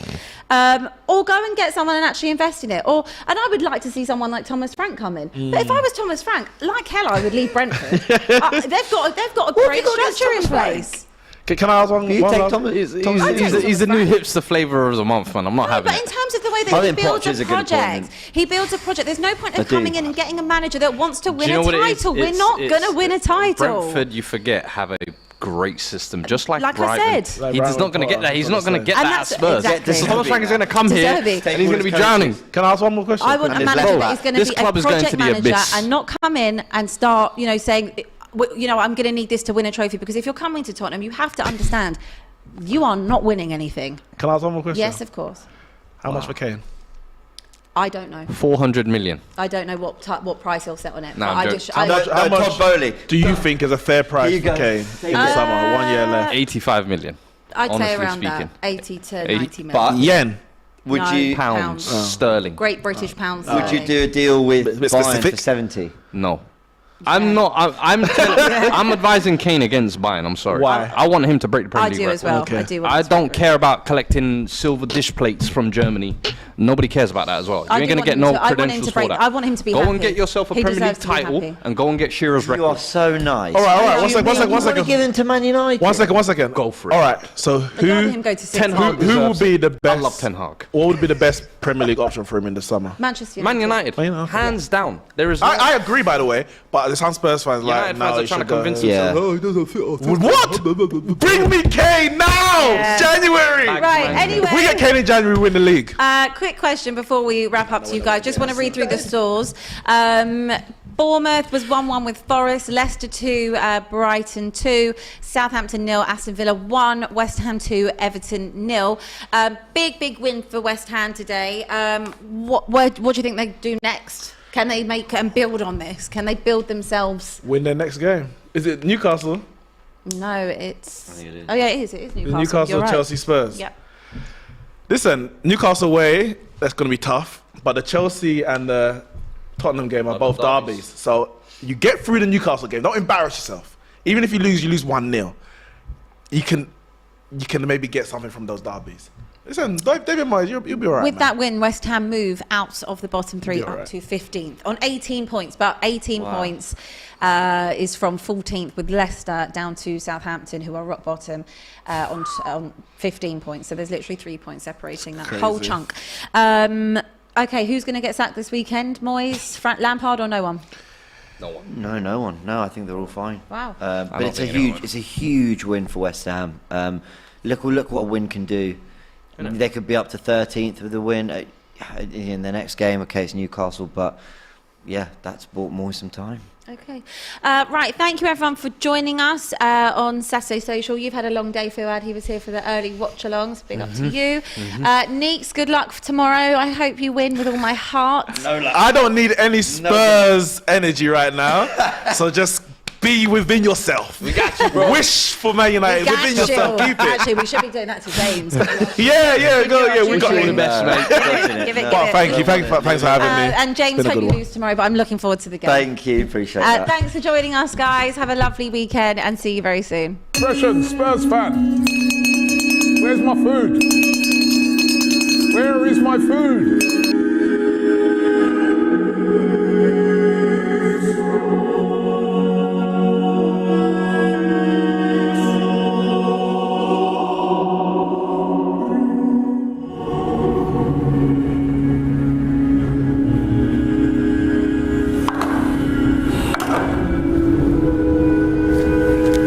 Sit. I don't have to sit down, blood. Sit. I don't have to sit down, blood.